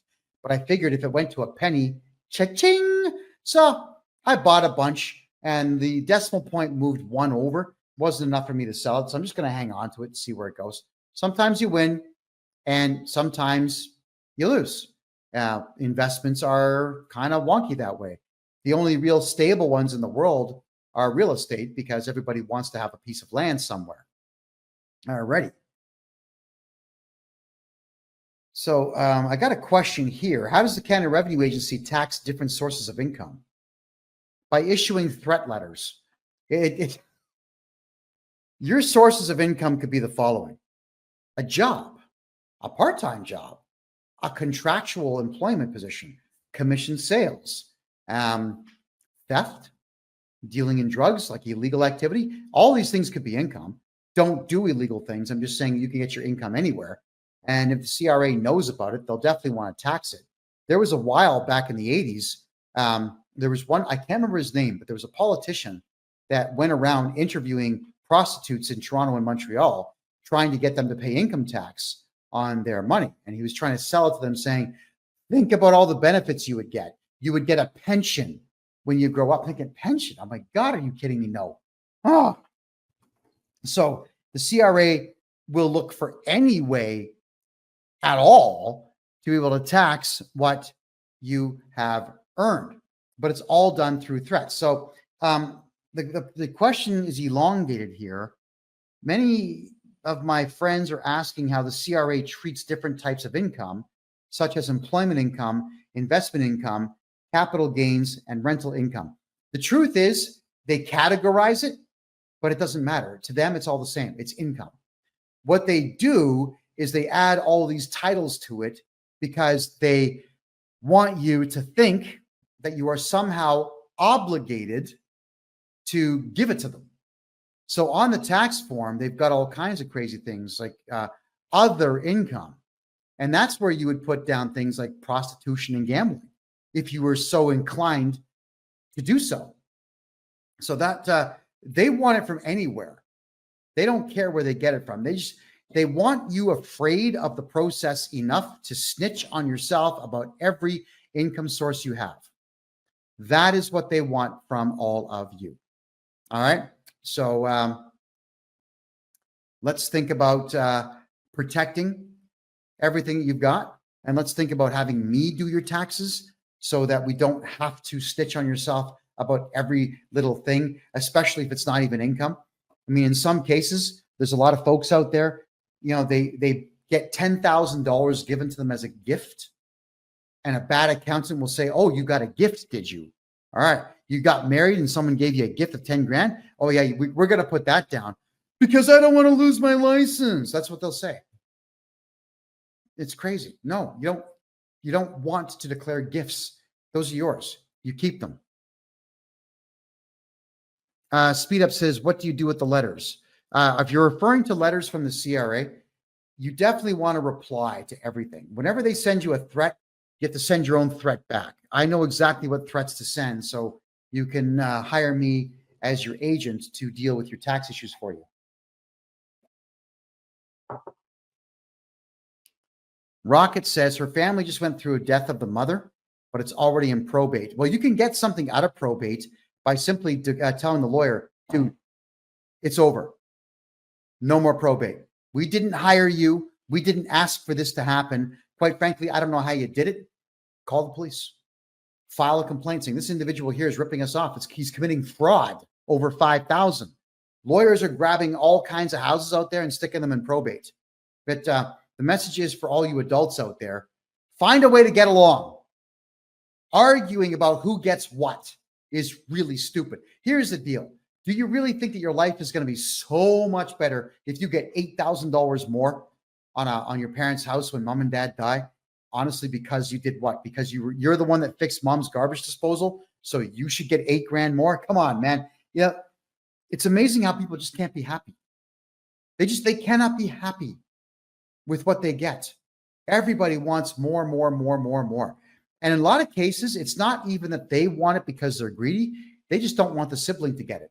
It's about, let's see if we can sabotage this whole thing so that he doesn't get it. It's ridiculous. Get along. All right. But you can get rid of probate lawyers, and you should. Oh, okay. So do I deal with the Quebec government in addition to the CRA? Very difficult. But what we will do is we move the ownership of your Quebec properties into provincial corporations elsewhere, like Ontario or Alberta. Once we do that, then the property, aside from property tax, is no longer subject to the same rules and laws. Quebec is a messed up place. It is as Hitleristic as you can get when it comes to the provincial sales taxes. I would never run a business in Quebec. I would never register any government documentation in Quebec because the province of Quebec, they just rip everybody off. Albeit Montreal and Quebec City used to be beautiful. They used to be party central within Canada. They used to be great places to go. That is no longer the case. And the Quebec government does not really do anything to bring more revenue into the province. They don't exploit their forests. They don't exploit the amount of sunlight that the province of Quebec gets. Like solar and wind would actually do well in Quebec. Those technologies normally don't do much, but they would do well there. And the Quebec government doesn't do any of these things. There's even what's that? It's where you put generators. They're long cables, and they ride up and down on the ocean waves. I forget what that technology is called, but the wave of the ocean generates power. And the St. Lawrence River, especially through Montreal, is very fast moving, and it's very rough. And it could also generate power by having those elongated cables with the generators on them. And the Quebec government's not doing that either. The Quebec government's not doing anything to make money except for stealing it from everybody who's there. I would get out of Quebec if you're in Quebec. Yeah, it's crazy. Just going to head back over to the Rumble Room. Okay, question. If you stop taxes coming off your paycheck, would you have to come up with an amount to pay at the end of the year? No. No, again, there's no law that says you have to give them money. Not a one. And if we do your taxes properly and we get you all the appropriate write-offs that you're allowed to have, vehicle, if you're using your home for business, we can write some of that off. If you're using your vehicle for business, we can write some of that off. It's all kinds of things that we can simply write off. Medical expenses, legal expenses, your accounting expenses. We can write all these things off. Let's get your income down as close to zero as possible. And then we just send in your tax returns, because what we do is legal. If all your write-offs are legal, then we submit them. And the CRA is going to be hard pressed to say no to them because they're going to be factual. That's how we do it. So even if you have a 9-to-5 job, should you still have an incorporated company set up? Yeah. Yeah, you should, because you can use that as a holding company and put all of your money into that corporation. And if you have a 9-to-5 job, you got to be talking to me about all the write-offs that you're allowed to have, which are many. You'd be amazed how many write-offs there are, even if you're on a T4 in Canada. I don't know if the same is true with the IRS in the United States, but there's a lot. You can actually ask your employer to stop taking taxes. Yeah, you can ask anybody anything. I mean, you could ask me to shave my head. I'll decline, but you can still ask. You could ask your boss to stop using the T4 for you. In some cases, you could say, hey, boss, do me a favor. Fire me. Discharge me from this job. Fire me and hire me on contract, because you've got a numbered corporation now, and you just write invoices to your boss, and your boss is going to save tens of thousands of dollars every single year. If you have a company and you're not willing to have robots doing all the job, you want to pay people to do the job, great. Be fair with them. and let them write everything off. Let them have numbered corporations. Put everyone on contract. Forget this T4 nonsense. There's no law. There's no law. There is no law that says an employer must use a T4. Employers choose to do that. Okay, everybody? They choose to do that. And whenever I ran companies in Canada, I always chose to never do that. There's no benefit to it in any way. There was going to be a lot of money I would have to spend in order to write those T4s for people, something I'm certainly not willing to do. So no, I would never in this lifetime do a T4 if I was an employer. You can always give it a shot. There's no harm in trying to get someone to, I guess, see the light. Just present it to them saying, hey, boss, check it out. I'm going to save you $36,412 per year every single year. What do you say? Oh, and it's not going to cost you anything. What do you say? And then you tell them, look, I've got this new numbered corporation. Here's my custom invoice. I want to invoice you every Friday for my 40-hour work week or my 50-hour work week or whatever your number of hours are in the work week. That's exactly what you're going to do. All right, is just bring it forward. It's all in how you sell it. You want to make sure that when you're trying to get someone to do something, you always have to play to their greed. Never say, can I have a favor? Don't do that. It's, hey, boss, going to save you some dough. Check it out. Pre-do your numbers if you need to. Figure out what the actual numbers are. Pre-do them and tell your boss, hey, look at this. I'll save you $37,000, $51,000. I'm going to go on contract. Fire me. There's no benefit to it. The only time I would say don't get fired in that particular fashion is if you have full dental coverage, full medical coverage, full everything. In which case, get veneers done, get everything done you need to get done on your mouth and on your kids' mouths, your spouse's mouth, get all that stuff done, then ask. Take advantage of the company plan if it's there, because those things are used as a I guess a way to get in better talent. And it works. It absolutely works. But I would still rather pay for my own dental. If I was, let's say, being paid $200,000 a year to do a job, if I'm on a T4, I'm going to lose about $90,000 to the government, plus all the extras that go with it. Or, I just keep the $200,000 and I can afford anything. Because even if I've priced things out. If I got, like my teeth aren't bad, but if I got brand new veneers covering my teeth right now, I could get the whole thing done for $6,000. So I'd rather just not pay tax and not have dental. Just pay for my own dental. I'm fine with that. What about nonprofit organizations? Power Love, what about them? If you could expand on your question, please. I'd like to address that for you. All right, here's one. What's the deadline for filing my taxes? What happens if I miss it? April 30th. What happens if you miss it? If you didn't make any money, nothing. If you're at the poverty line, nothing. So it doesn't matter. What happens if you miss it or you're going to miss it? You fax them a letter telling them that you have brain cancer or your cat's got cancer or your pet snake's got cancer. Somebody's got cancer and you're dealing with it. I need an additional 90 days, and they usually will grant it to you so long as you let them know in advance. So the penalties for filing late only exist if you're not using me as your accounting specialist, okay? That's how it is. Most accountants will just go right ahead and write the penalties in for you because most accountants suck. They really suck. How do I maximize my tax refund? Okay, there's a bit more to it. It's a bit scrambled. Hold on. Okay. Should I be contributing to RRSPs to reduce my tax? No, never. The Registered Retirement Savings Plan in Canada, this scam, I was a kid when this came out. It's a scam. All right. So what they do is they tell you that you can put money into your RSP and save a little bit of tax each year. But then when you take it out at retirement age, they just tax you on all of it. to the tune of 48%. Why would you bother investing in something that's not an investment?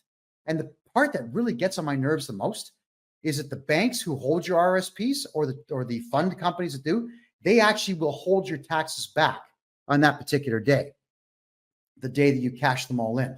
Now, there are ways to cash in your RSPs and get about 30 to 40% tax reduction. I know how to do that. It's not easy to do, but it's worth it for you to do. So if you ever want to get some savings on that, let me know. Do not get into RRSPs in Canada or GICs. Forget that nonsense. Buy Bitcoin, buy XRP. You'll make a lot more money on that stuff than you ever will on anything the Canadian government has issued in the way of a savings plan. It's all a lie. It's a lie.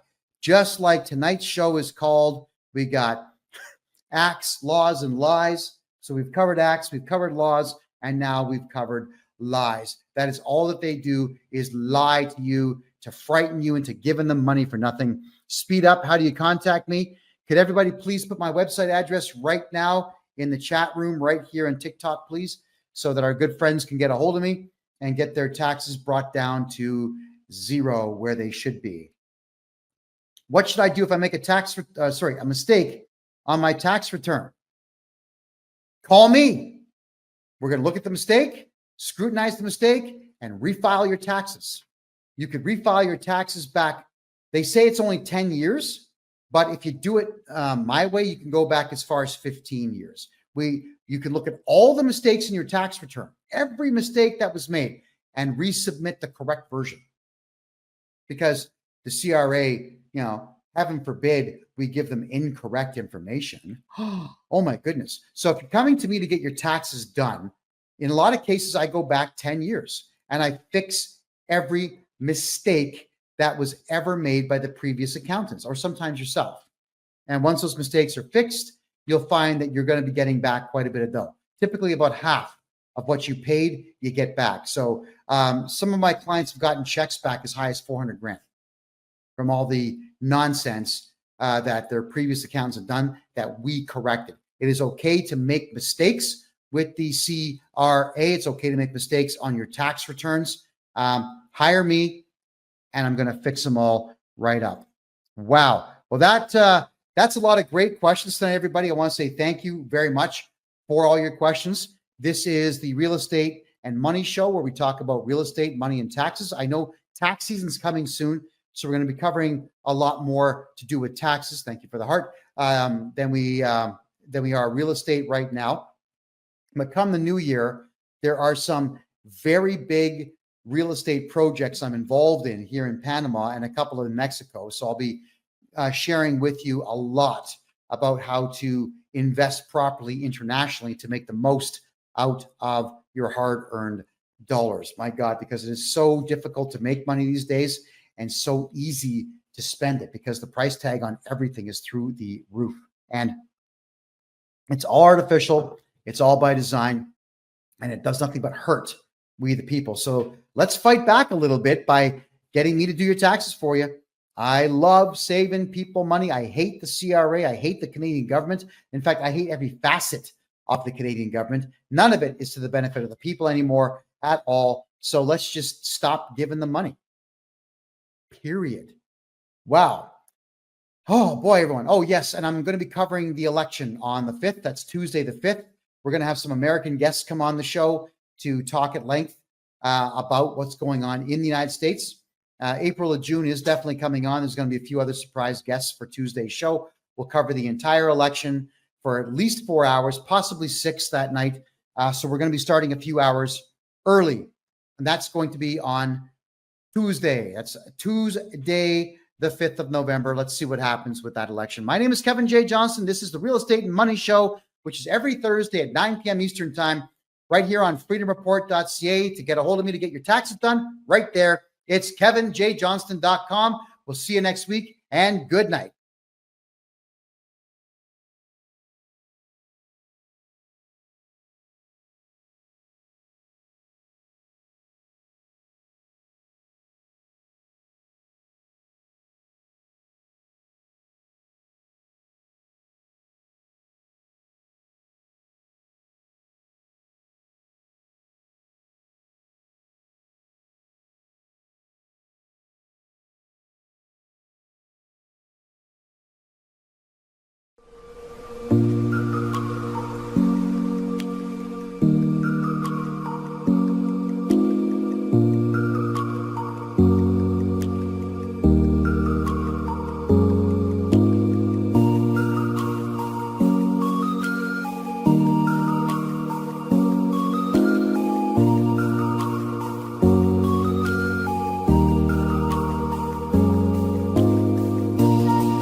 everybody, Kevin J. Johnston here. I am on the roof of this amazing place with this amazing city behind me here.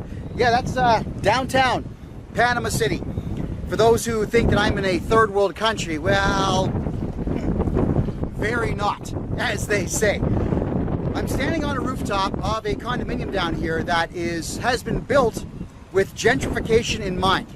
The neighborhood that I have just to the right of me here, or my left, your right, is called Casco Viejo. It's the most expensive land in Panama, and just a little bit over this way is what's called El Chorrillo, which is the cheapest land in Panama. But the whole area is being completely rebuilt. So this condo is right now, well, to buy it is the perfect time to do so, because the whole town is being gentrified and the value will skyrocket. Whatever you pay $170,000 for today is going to be worth at least $1 million in 5 years when the rest of the area follows suit.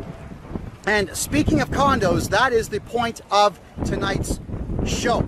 A lot of questions are always coming in on this being the real estate and money show with me, Kevin J. Johnston. Should I buy a condominium? Everybody is asking, should I buy a condominium? Well, yes and absolutely not.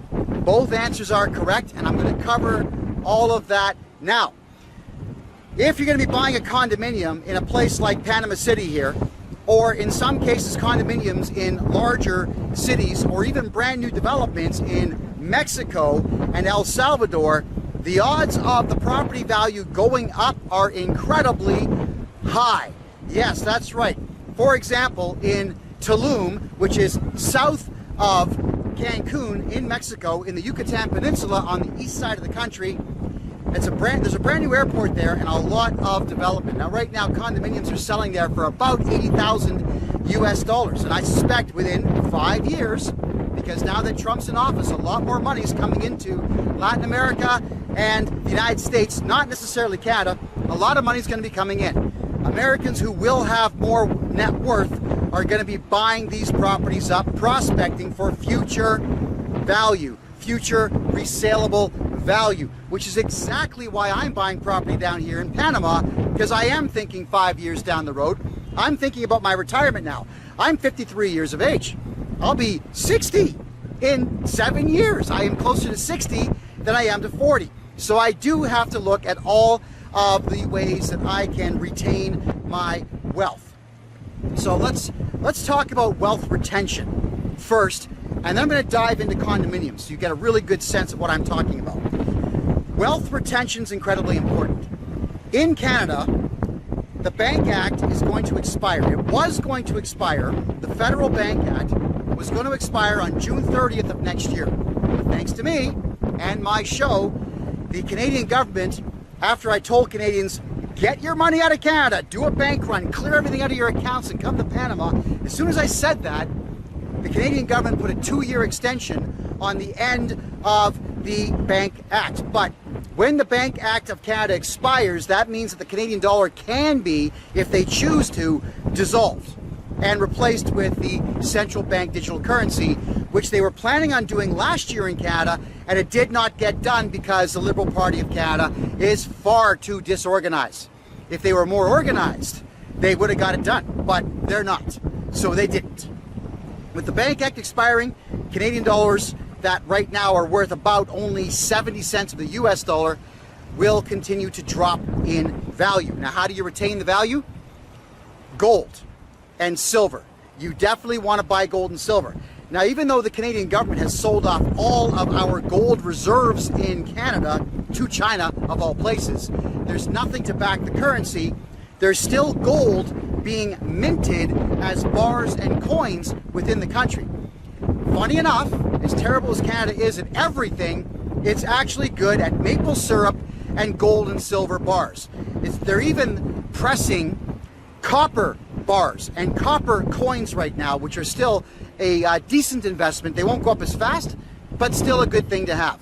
So if you want to retain your wealth, doing it in Canadian dollars is pointless, but doing it in gold and silver is absolutely the way to get that done. There's a lot of information that I can provide to you whenever you buy yourself a consultation with me. I'll guide you down the correct pathway to getting your hands on gold and silver the good stuff, the 99.9% pure stuff. That's the stuff that you want in Canada.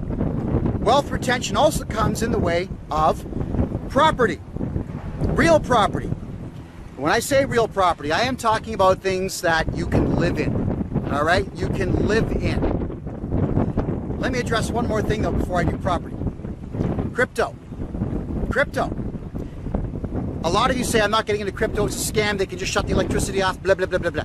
It's never gonna happen. The world leaders out there are not going to allow the power grids to fail. Why would they want that to happen? All money in the world is digital now anyway, except for gold, silver, and copper bars. All of it's digital. So if, let's say, the Russians did something stupid, like nuke the Ukraine, all they're gonna do is melt all the phone lines that run their transactions on a secondly and microsecond basis. Countries around the world are not going to be firing nukes at each other, and they're not going to be sending out EMPs to knock out the electrical grids, because if you do knock out an entire country's electricity, you can't trade with that country. And the governments know this, so don't ever concern yourself with electricity not being available. You got to keep in mind that CANDU nuclear reactors are still the best in the world, and there's lots of them around the world. In the province of Ontario in Canada, so much electricity is being created in that province that the province of Ontario has to pay the state of New York to take it off the grid. So it's abundance. It's out there. Don't worry about it. Crypto's the way to go. Bitcoin is amazing because it's going to be worth 150,000 US by this time next year. It will enter a bear market early in the year. It might drop back down to about 40,000. When it does, I'm putting every penny I have into it to make sure that I can quintuple my money in the future. Ethereum it's okay. It's mostly used for digital content, video games, music, ebooks and whatnot. But XRP, this is the new up and comer.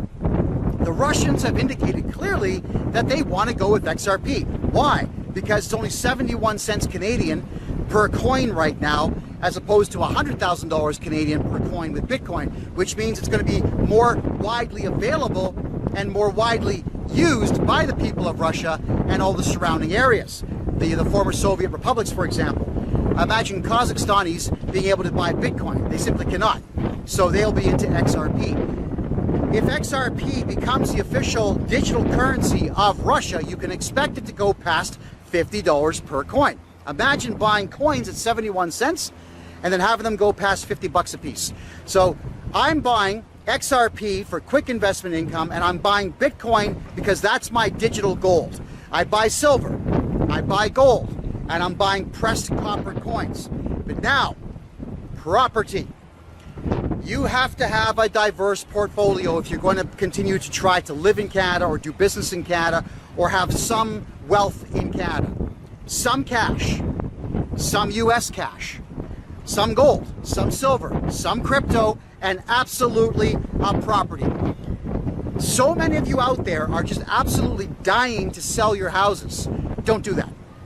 You don't make money selling property. You make money hanging on to property. First off, you get the appreciation value, but then you can rent it out. Let's say you've got a big house. You could rent out not only the top floor, but the basement as well. You could rent the driveway out to somebody who wants to park a car. You could rent your backyard out for anybody who wants to do storage. Let them build a shed in the backyard and let them store your stuff. If you have a garage, you can make that an apartment. Make an extra 800 bucks a month on that. Make money on your property. Don't liquidate it, because what happens to the cash after property becomes cash? It doesn't go up in value.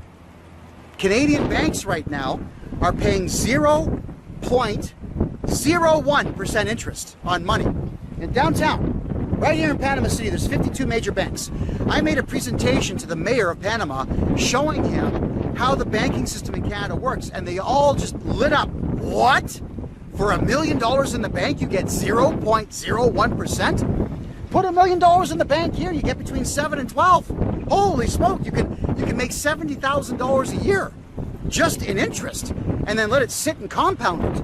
My God, Canadians are getting ripped off big time. So you gotta have property. You wanna hang on to your property, but you wanna buy houses, farms, or vacant land.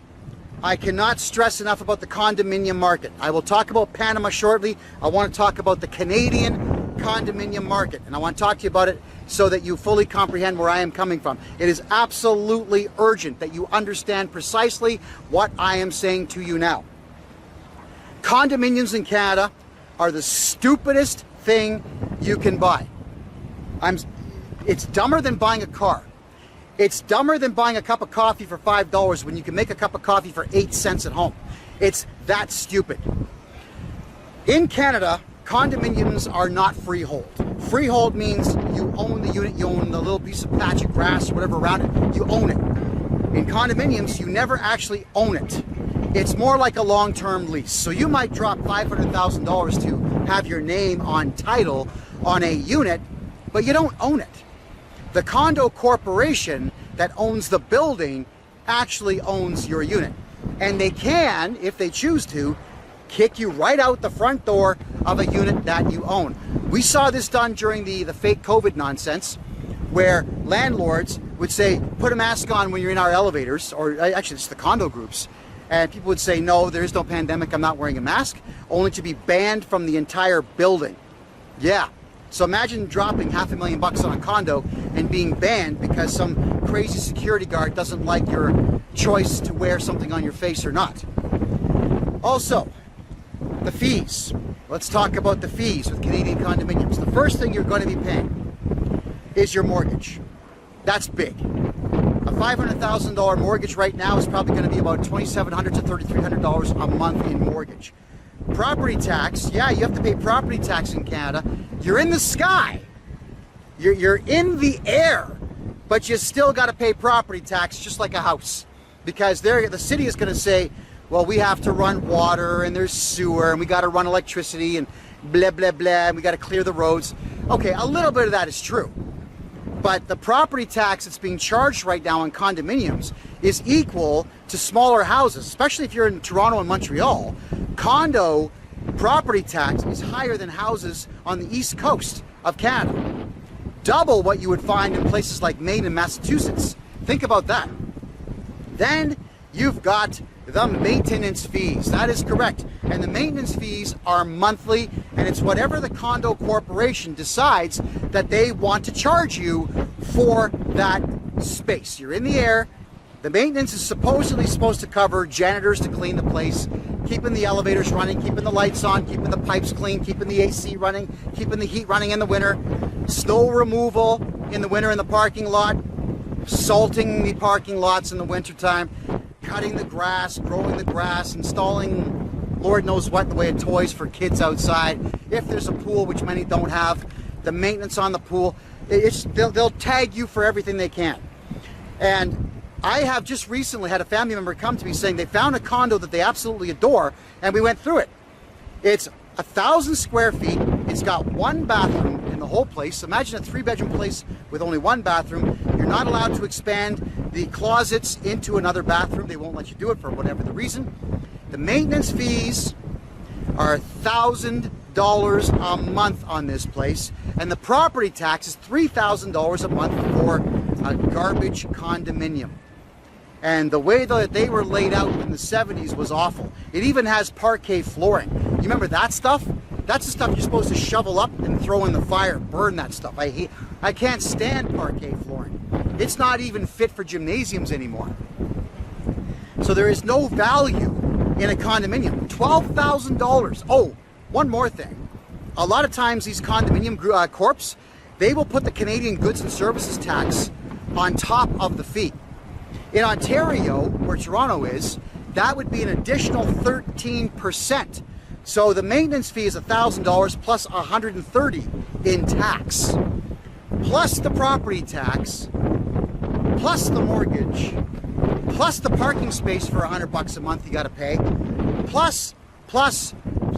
It will be the better part of $3,000 a year for electricity in a place like that in Toronto. It's going to be about another $3,000 for gas, for the gas-powered heater in there. Then you've got your $70 a month for water. It is absolutely crazy to even consider buying a condominium anywhere in Toronto. Now, if you think that condominiums are not like that anywhere in Canada, you are wrong. They are absolutely like that in every single Canadian city. All the fees that you have to pay are just not worth it. The only time you ever want to buy yourself a condominium in Canada is when they do the pre-sale before ground has been broken. Now, I did this once in the past where I had to put a $20,000 deposit down on each unit. I bought 5. Then the following year, I was asked to pay a maintenance fee of $5,000 for each one, which I did. Then I turned around just as ground was broken, and I sold 2 of them, and I doubled my money on them right off the hop. I held on to the other 3 until the building was complete, and I tripled my money when they were finished. I wasn't planning on living in them, and thinking back, I probably should have held on to them because they would have been paying me rent for, I guess, 12 years now. They would have been paying rent. So it's a lot of rent money that I threw away. But at the time, the economy wasn't very good. Jobs were scarce. I needed the money, so I sold what I had. I, of course, don't regret it. I just resent that I couldn't hang on to them. So, condos. If you're not going to be in the flipping game, then you got to walk away. A lot of times with condominiums as well, you can probably get them on a good deal, but they're just not worth it. It is very difficult. Before you buy a condominium in Canada, you got to talk to the condo corp group, and you got to find out what the rules are going to be for making modifications to the inside. In a lot of cases, you're not allowed to modify without first getting a city permit, which you don't have to do for a house. And then on top of that, they want you to get their permit. So you got to sit down and drop a couple $1,000s for the board of directors to sit down and look at your plans and say, no. Then you can appeal that to the same people that said no for $2,000 or $3,000 more, and they'll say, no. Then you got to appeal it in the court. Why go through all that just to be able to replace the floor? Why go through all that to change the layout into something a bit better suited for human habitation, which most condominiums are just not. So they are not investments at all. They are nothing but a drain on your resources. The odds of you recouping all of your money on a condominium purchase in Canada are slim to none. The odds are very good you're going to lose money on them. Now, trust me when I say this one, I've worked on more than 500 tax files for clients this year, and out of that, over 50 of them bought condos and sold condos, and all of those people lost money on every single condo. Every single one. Because even the new builds, although they have warranties, good luck getting them to come back and fix anything that's on warranty. It doesn't happen. You can sue them, you can win, they're still not going to pay you. So that is the problem in Canada. When you sue, you don't have any recourse to get paid. Why put yourself through it? The condominium market in Canada is completely flooded. If you're looking to buy condos because you like condo life, sure, be my guest. I actually like condo life here in Panama, but the condominiums here are definitely higher quality. And there's a lot more perks to them, such as rooftop pools, gyms, and access to the public. Good access to the public. Like this building right here, this first white one right here, it's a hotel called The Sands, and this hotel also has residences you can buy. It's got a pool that's almost 25 meters long on the 15th or 16th floor, and if you look at the rooftop, it's got 2 nightclubs, a restaurant, zip lines, amusement park rides, rock climbing wall, the whole bit. So there's a lot of perks here. Panama wants you buying property here, so you get a lot of really cool things that come with your condo purchase. So in Canada, don't do condos. But here in Panama, you can do condos, and you can do quite well on them. So in the building that I'm currently in, a beautiful corner lot is selling for $165,000 US. Now with that, there's a maintenance fee of $100 a month. That's it. It's $100 a month and 0 property tax because you're in the sky. And the Panamanian government says, yeah, you know what? They're in the sky. We're not going to charge you property tax. The building pays property tax, but the individual units do not pay property tax.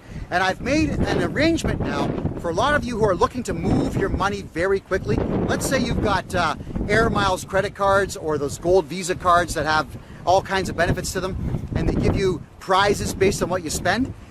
You can actually buy a condominium in not only this building, but over there in the Sands through me just by going boop with your credit card. Yeah, we can do a credit card transaction to buy you a condominium that you can in turn Airbnb out. Now, Panama has some weird rules inside the city where you can only Airbnb your property for, I think it's 45 days minimum. But this building here, the arrangement was made that you can do it for one night. And that's where the money is made, on very short-term rentals. So why would you not want to Airbnb out a place that you can buy on a credit card? Get all your points on your credit card and then pay your credit card off. Congratulations, you just moved $160,000 US, 200,000 Canadian, out of the country in one transaction on the phone. These are the opportunities that await you in other countries around the world. So don't think for a second that you can't move money here quickly. You can absolutely move money here quickly. To buy a condo here in Panama is nothing but pure profit, because Panama City is right now working incredibly hard on the complete rebuilding of older infrastructure. Roads are being rebuilt. Sewer lines are being rebuilt. New electrical lines are going in. When you compare Panama to Costa Rica, Costa Rica has power failures 5 to 10 times a day.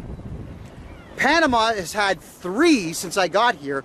1 for an hour because someone drove their car into a power box, and 1 for 30 seconds. And that's it. Panama's got their electrical grid down pretty solid. Yes, it's a developing country, but it's developing quite well, as you can see.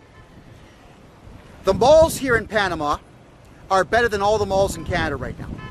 They are beautiful, they are clean, they are full of retail stores, they are full of people. One of the malls in the city here is called Albrook Mall. It's right beside the Panama Canal. It's right beside the Panama Canal Airport. It's 1.1 kilometers long. It has retailers galore. It is just absolutely full of every single thing you could possibly want, and incredibly affordable. I'm buying cell phones, for example, right now here in Panama for almost $1,000 less than what I'm paying in Canada for the exact same phone. It is crazy to think that there's that much of a disparity in pricing between Canada and Panama. So here in Panama, to buy a condo is a very solid investment. You will make money on your condo. It will not be a financial drain on you. And the fact that you can do it on a credit card and earn all your points and air miles and whatever else you're collecting is absolutely remarkable. Nobody else has made that kind of arrangement, by the way. I am the only real estate guy in all of Panama that can do credit card transactions for entire condominiums. Now, another opportunity that has arisen, one that I identified right away, is on the far east side, a little further east there. There's a lot of office towers where they got hit equally as hard with the fake COVID nonsense. The previous president was crazy. The new guy is never going to do that kind of a thing. So the old president shut everything down, just like Canada, the United States, just like England. And unfortunately what that meant is now the office towers on the far east side of the city are half empty. There are opportunities now to go in with just suitcases of cash and buy entire floors of office towers down here and turn them into your own luxurious condominium if you want. Could you imagine, since a lot of these buildings are about 140 feet wide by 140 foot square, imagine having a whole floor to yourself with a private key to the elevator to get you in there, and private door to the staircase and whatnot. You could have all that. You'd have to make the modifications to it. You'd have to strip all the office gear out, but it would be worth it. You could turn that whole thing into rentals if you wanted to. You could turn the whole thing into an education center if you wanted to. You can buy entire floors of half-empty office buildings down here. Business is done differently here in Panama. So I'm going to explain the business culture here a little bit to you when it comes to property. So if you were to see a house, and the house has a for sale sign, like se vende, thank you. Se vende means for sale. So you see that, and it has a price on it. They might say, I want $140,000. You have your lawyer with you wearing a suit and tie. He's got a briefcase with paperwork, and you've got a briefcase, and I'll do everything through my translator. I'll say, hello, friend, hola, amigo. I want to buy your house, and I'll open my suitcase, and I'll have all $10 bills to make it look bigger. Because $100,000 in cash is only about like that. It's tiny. It's nothing. It fits in one hand. So you got to fill the suitcase up with small bills, and you'll say, I want to buy your $140,000 house. Here's $85,000. Now, and here's the lawyer to sign everything. And they'll say, okay, yeah, because to them, American cash is actually worth more than property.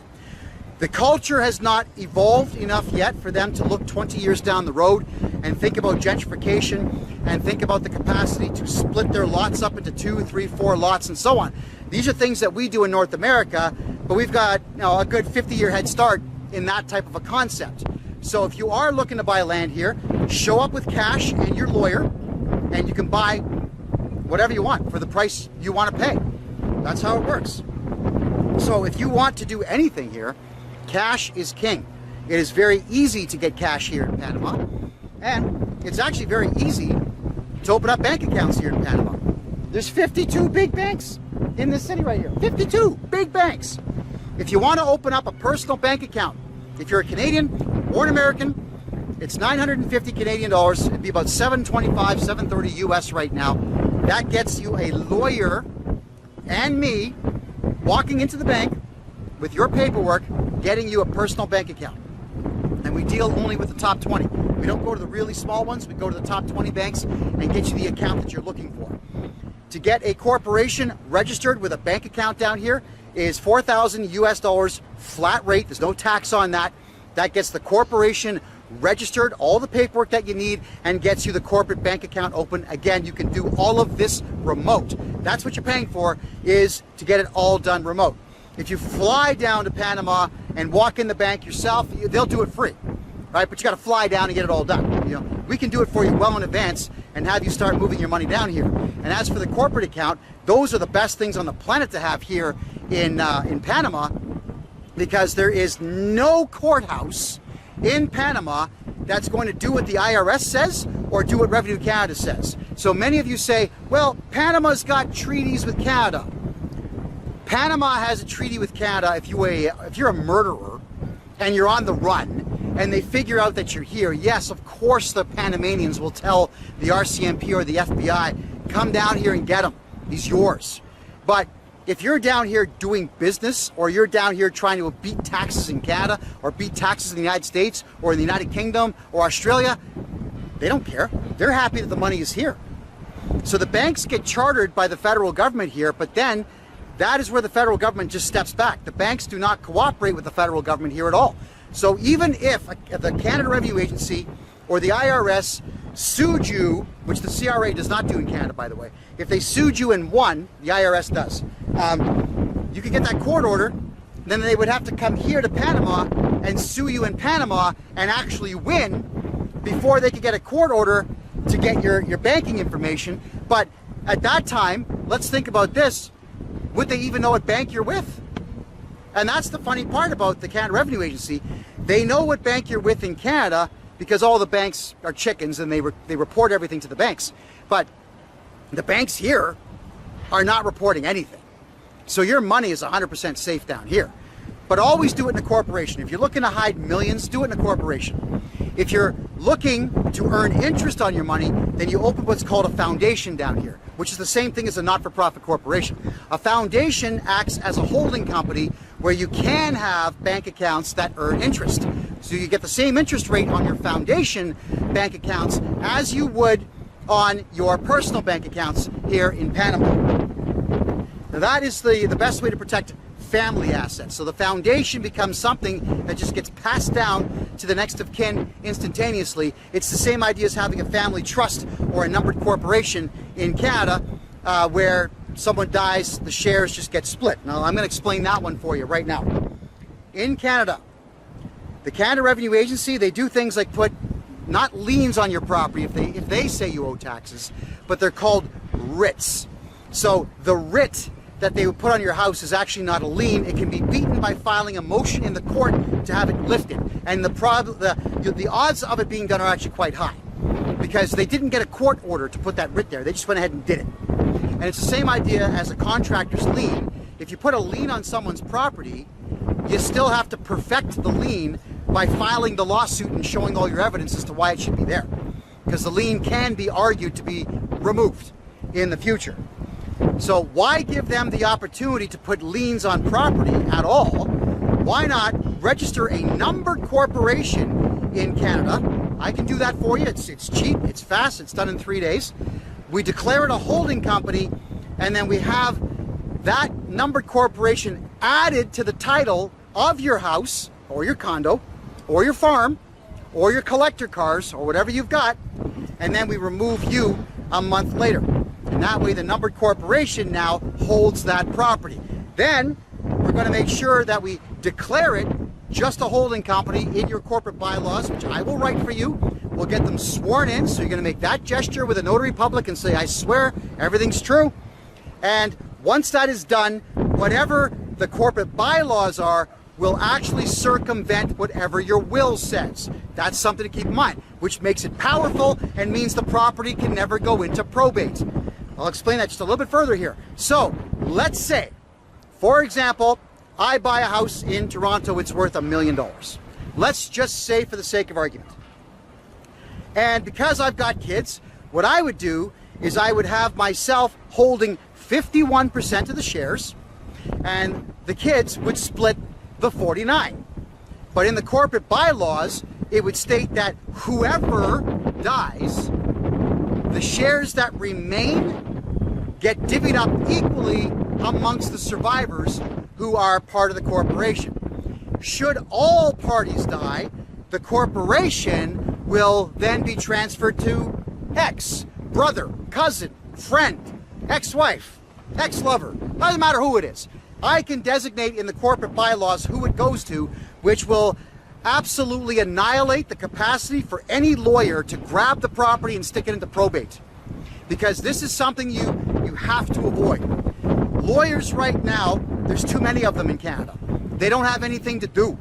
You don't even have to go to them anymore. You can go to ChatGPT and say, hey, ChatGPT, write me a lawsuit under the laws of the province of Saskatchewan, and it will. It'll ask you what to put in, so you just dictate, you speak, you tell it what you want to say, it'll write the lawsuit for you. You don't need lawyers anymore, and lawyers know this, and AI is only gonna get better. Never worse, always better. So these lawyers are looking around and trying to find people who are old. They're looking for senior citizens. They're going through records.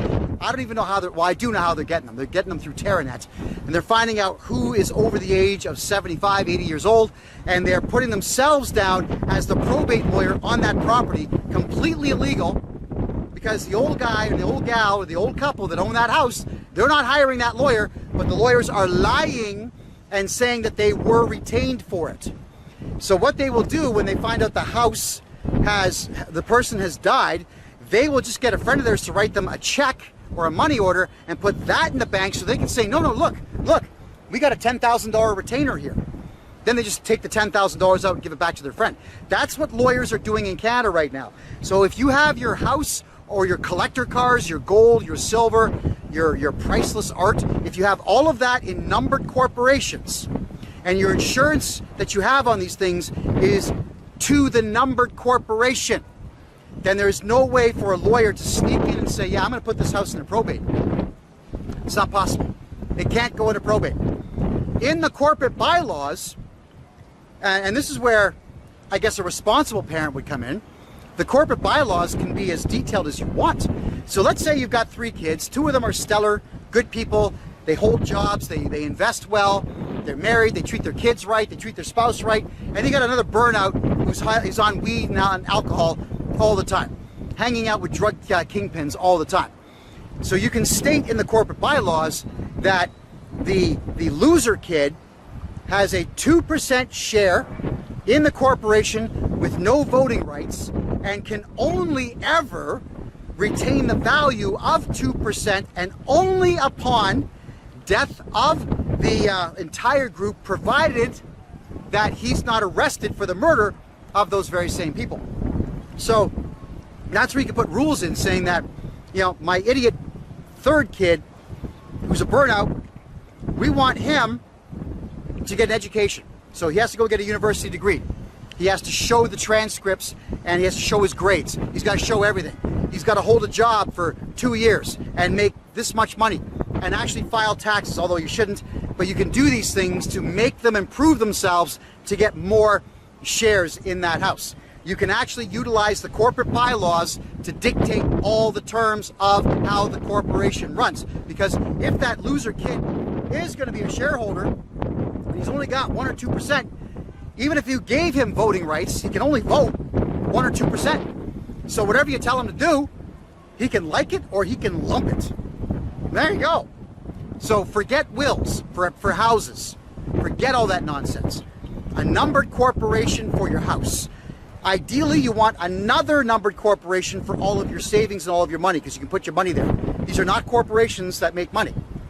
So you don't need goods and services tax numbers. You don't need harmonized sales tax numbers. You don't need PST number. You don't need any of that nonsense.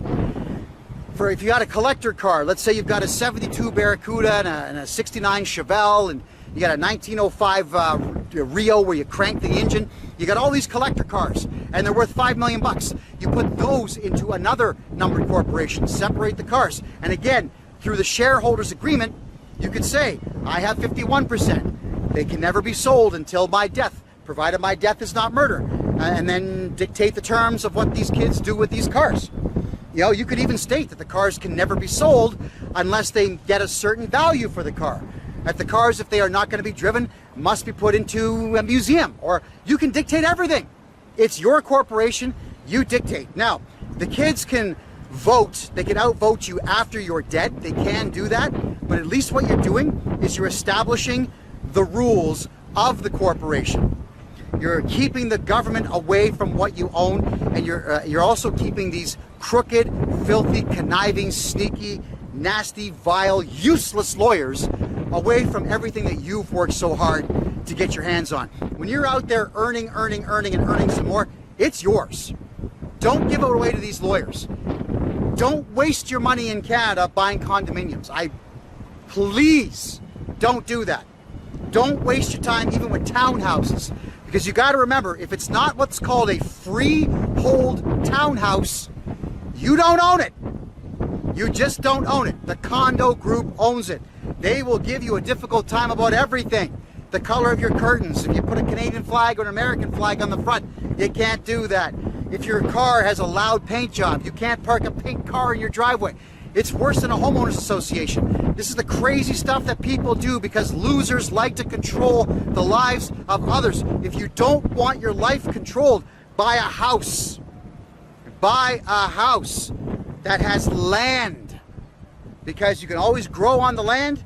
Eventually, one day, you could knock the house down and build two and sell both. You can sell a house to developers. You can't sell a townhouse to developers. So you always want to have the option to sell a place of yours that somebody else wants to just rip down and start over. Let them do it. Once they buy it, that's up to them. But please get your hands on something where the value is always going to be there. One more thing about condominiums I forgot to bring up. This is a very important one. Is sometimes the entire condo corp or the entire building gets sold to an outside group. Now, where do you think most of those groups are coming from? China, United Arab Emirates, Saudi Arabia, yeah, those countries there. India, yeah. These are countries that have awful cultures that are not wrapped around personal freedom and individuality. They do things their own way. And when they start doing things their way, they are no longer catering to your culture, to Canadian or American culture. They're catering to their own. Which means what? The value of the entire building drops, the maintenance fees go up, and the value of your individual unit goes up. And if you're trying to sell a place, there's a reality of called white flight, which simply means people of a similar culture, when they get infiltrated by another culture completely in their own area, they leave and they go find their own culture somewhere else. They call it white flight, but I actually call it cultural flight. That happens.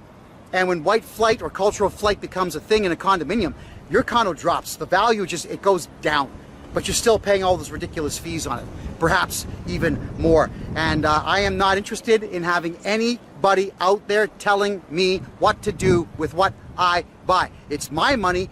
Get lost. Leave me alone. But in a condo, no one's going to leave you alone. And all these stupid videos that we have all over YouTube and TikTok now, where you've got, they call them the Karens. You know, the individual people, men and women of all ages, who start shouting at people that they don't recognize walking in the front door of the lobby of the building that they live in. You know, and the police have to get called. It becomes a big waste of time. Do you really want to spend your time around people that you don't know in a failing economy in Canada, hopefully a better one now in the States with Trump in office. But do you want to be around people that are angry because they're broke in a broke country? I'm sure that we can all agree that you just don't. The answer to that one is going to be a resounding no. I mean, here in Panama, I bought in a building where the vast majority of the owners are Americans, Canadians, Brits, and so on. So the culture is very similar.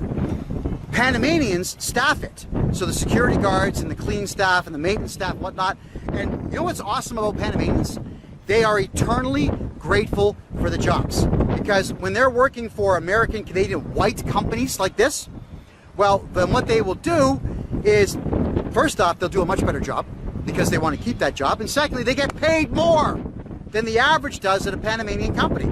Panamanians love it when Americans, Canadians, Aussies, New Zealanders, Brits, the French, whenever Paleface shows up with money, they absolutely love it because they know it's going to equate to jobs for them and their families. So I've been actually communicating with a great number of people here in Panama, and I'm telling all the young men out there, especially the ones who are under 20, learn English, because interpreters are going to get paid down here about 200 bucks a day. You know, I've got an interpreter that he comes with me whenever I go on business. So I'll call him the day before saying, be at my door. You got to get to my door. I want you there for 8 o'clock in the morning. I pay him 200 bucks.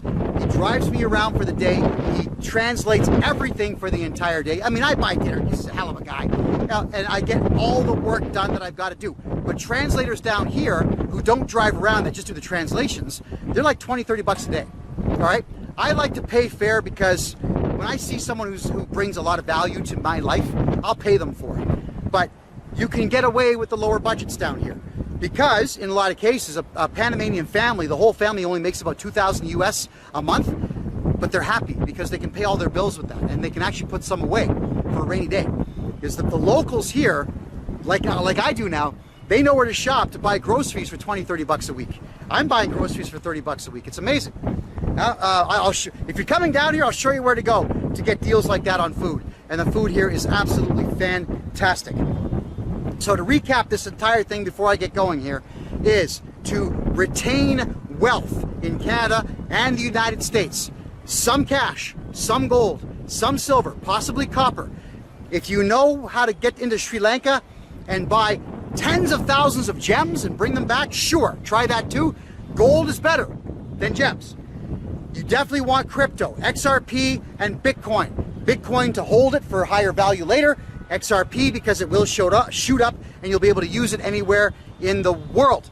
And then you want to have real property. Condominiums in Panama, yes. Condominiums in Canada, no. If any of you want to have yourself what's called a concrete bank account, which is buying a condominium down here in Panama, especially here in the city, and renting it out, let me know, because we can just do one transaction. It'll take an hour, maybe less. All that's going to happen is I'll sit down with the lawyer and you and me and the owner of the building. Everything will be done on Zoom. The contracts will bounce right back and forth. You'll be able to record the call yourself, just so you've got it, and we'll run the credit card, get you your condominium. You've now just transferred X number of dollars outside the country. And if you're going to be buying property here on a credit card in Panama, let me know in advance, because we got to find out which card you want to use. I really want those of you who want to do this kind of thing with me down here to use your Air Miles credit cards or your Maple Leaf bonuses, whatever type of points you can get, use that card.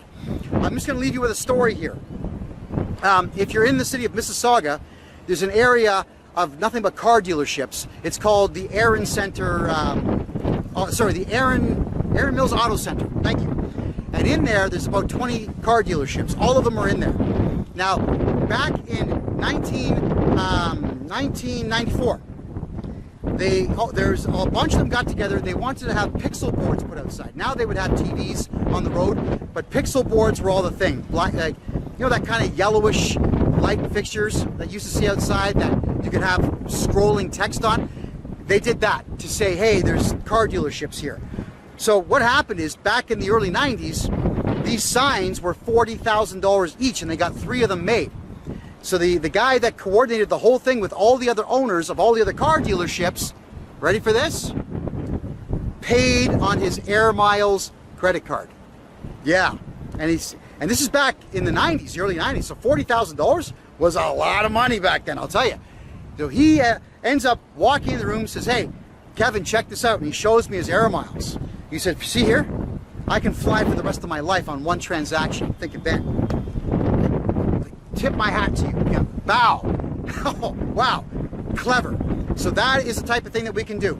Get your points credit card set up, buy a condo down here with your credit card, get a hold of me for a paltry 950 Canadian. We'll get you a bank account open here where your money is safe in Panama. For 4,000 US, we'll get you a corporation registered and a corporate bank account here in Panama where your money is safe. There's all kinds of ways to make money, just not in Canada. If you're staying in Canada, my advice today is how to hold on to your wealth, but not to get rich in Canada. You want to get rich, you got to leave. There's money in Argentina, Brazil, Colombia, Panama, El Salvador, parts of Mexico, not all.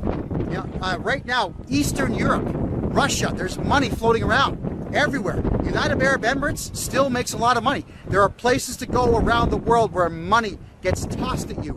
All you have to do is put on a nice suit and tie, speak well, have gorgeous skin, and you're in the room and you're getting paid. That is just how it works around the world. Canada is dead. It's not coming back. There's no point investing in a country that deliberately sabotaged itself for the last 10 years. When a country is done, it's done. You have to just let it die off, and 100 years later, your great-grandkids could one day consider buying property in that country, because maybe, just maybe, a couple of strong leaders will come up from the ashes and rebuild to its former glory, or maybe close to it. Not gonna matter. I have no intentions of being here in 100 years. I'm alive today in the year 2024. We're a month and a half from 2025. I want to get rich, and I want you to get rich. Get rich with me by playing the money game the way I'm telling you how. My name is Kevin J. Johnston. This is the Real Estate and Money Show, where we talk about all things investment, money, and taxes. You'll catch me here every Thursday at 9 p.m. Eastern Time. Thank you for being here. I love you all. Good night. Hi, everybody. Kevin J. Johnston here. I want to say thank you very much for having just watched the video that I produced on the roof of one of my clients' condominiums. Yes, it is true. You can buy a condominium with just a credit card here in Panama, and that is the best way to move money out of the country. And for those who have corporate debt in Canada, corporate debt is becoming a very serious thing.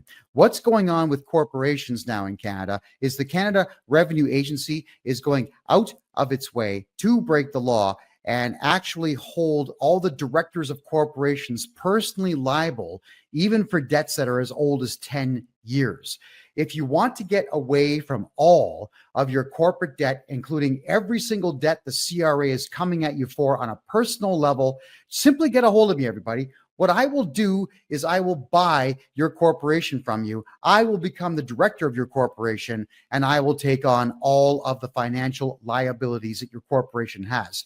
That includes income tax, payroll tax, GST, HST, and PST, all of the above, anything to do with bank loans or corporate credit cards, or bills that you owe to any particular supplier for any reason. And don't forget the CEBA loan, or even repayable grants. If there are any debts that you have whatsoever in Canada, the CRA is going after directors of the corporations. No matter how long ago you were a director, they are trying to get your personal money. This can all be fixed by offloading the corporation. You got to sell the corporation to me, because if you try to go bankrupt, it'll take about $70,000 and 3 years to not be discharged. The CRA is not allowing dischargings now on corporate bankruptcies, which is highly illegal and unfortunate, but they are getting away with it. And if you simply shut down the corporation and expect that to work, I'm going to tell you now, it truly will not. The CRA is going back and looking at all corporations that have been dissolved or just simply let dissolve on their own through inaction and through no business. And they're looking up who the directors are, and they're going after directors of those old and defunct corporations personally. You might have to just get a hold of me so we can revive your old corporation and then sell me that corporation's debt, so the CRA and your old suppliers can never come back at you for absolutely anything. Protection of what you have is key.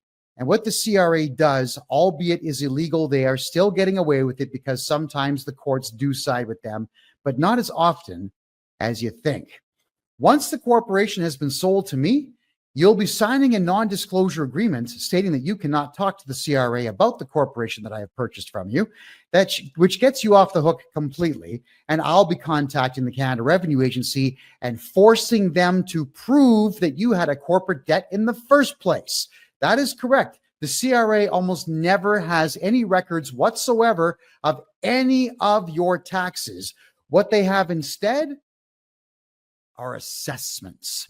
And an assessment in Canadian tax law, if you could even call it law, is simply a guess.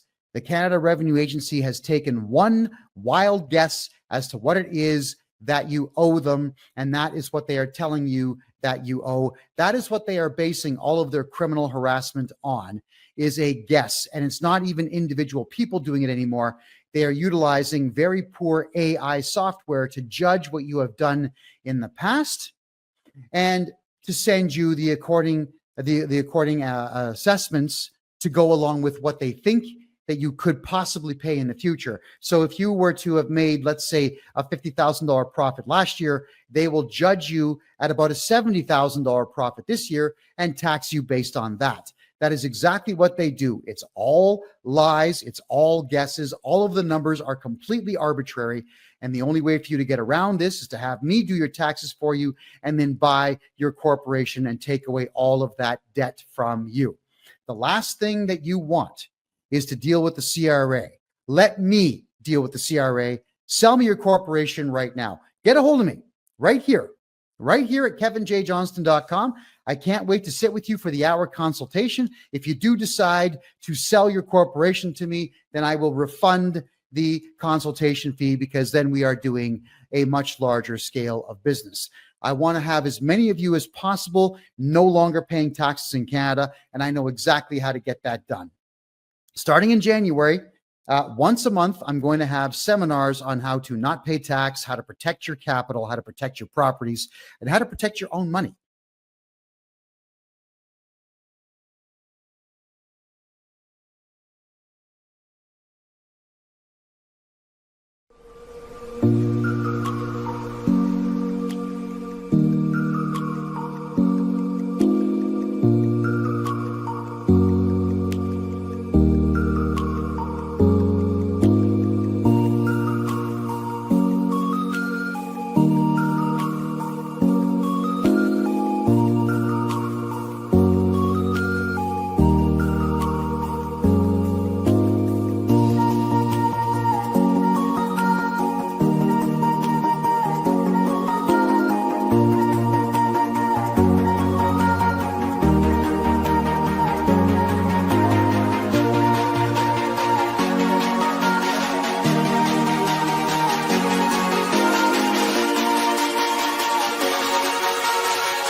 Good evening, everybody. My name is Kevin J. Johnston. This is the Real Estate and Money Show, which is every Thursday night at 9 p.m.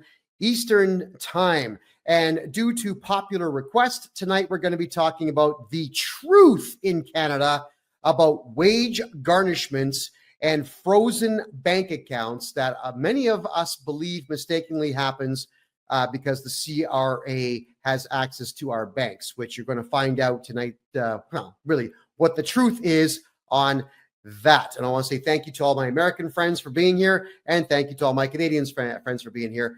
We're going to cover for the next hour what the reality is of wage garnishment in Canada, what your rights are, what the law actually is on protecting yourself from government overreach, specifically in this case, the Canada Revenue Agency, which in Canada it would be our IRS and the equivalent of the Australian ATO, but not as much power. In fact, nowhere near as much power as either the ATO or the IRS. We are going to talk about that. But first thing is first, everybody. Look what I found today, downtown Panama City. Yeah.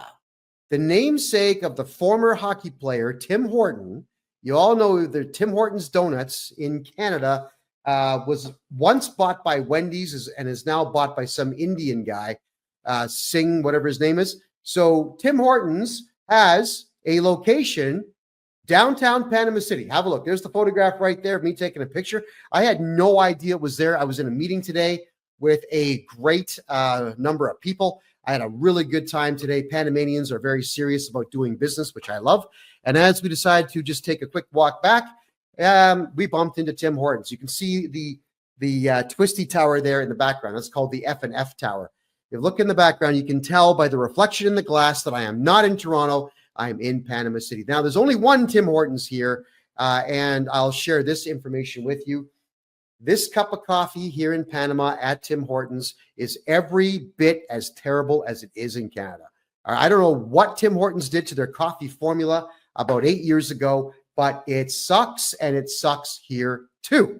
Now, something else to keep in mind when you're down here in Panama is there are a lot of local business folks down here, men and women that run their own local coffee shops, their own cake bakeries, cookie bakeries, whatever it might be. You can get a cup of coffee at one of these places for 50 cents, which is delicious compared to Tim Hortons, which sucks. And you can get donuts this big for 80 cents. Or at Tim Hortons down here in Panama, you can get 2 little apple fritters like this and a really crappy cup of coffee for $8.40. Right. So I just want to point out that when you're dealing with this one Canadian coffee chain, one location down here in Panama, it's not worth it. It's cool to see that they've got Canadian decorations inside of it. They've got a pretty cool display of neon lights forming the maple leaf, but there you go. Don't buy Tim Hortons caca down here in Panama. You're going to be equally as disappointed as I was today. So I dumped half the coffee out because I just couldn't drink it anymore.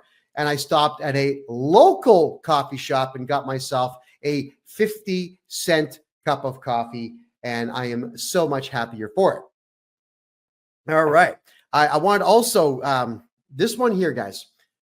I got this message in Facebook. It was a Facebook ad to do with taxes, which is, of course, what I do for a living. And here's what the ad looks like. It's from a company called Online Accounting LLP. It asks, are you 1, 2, 3 years behind on taxes?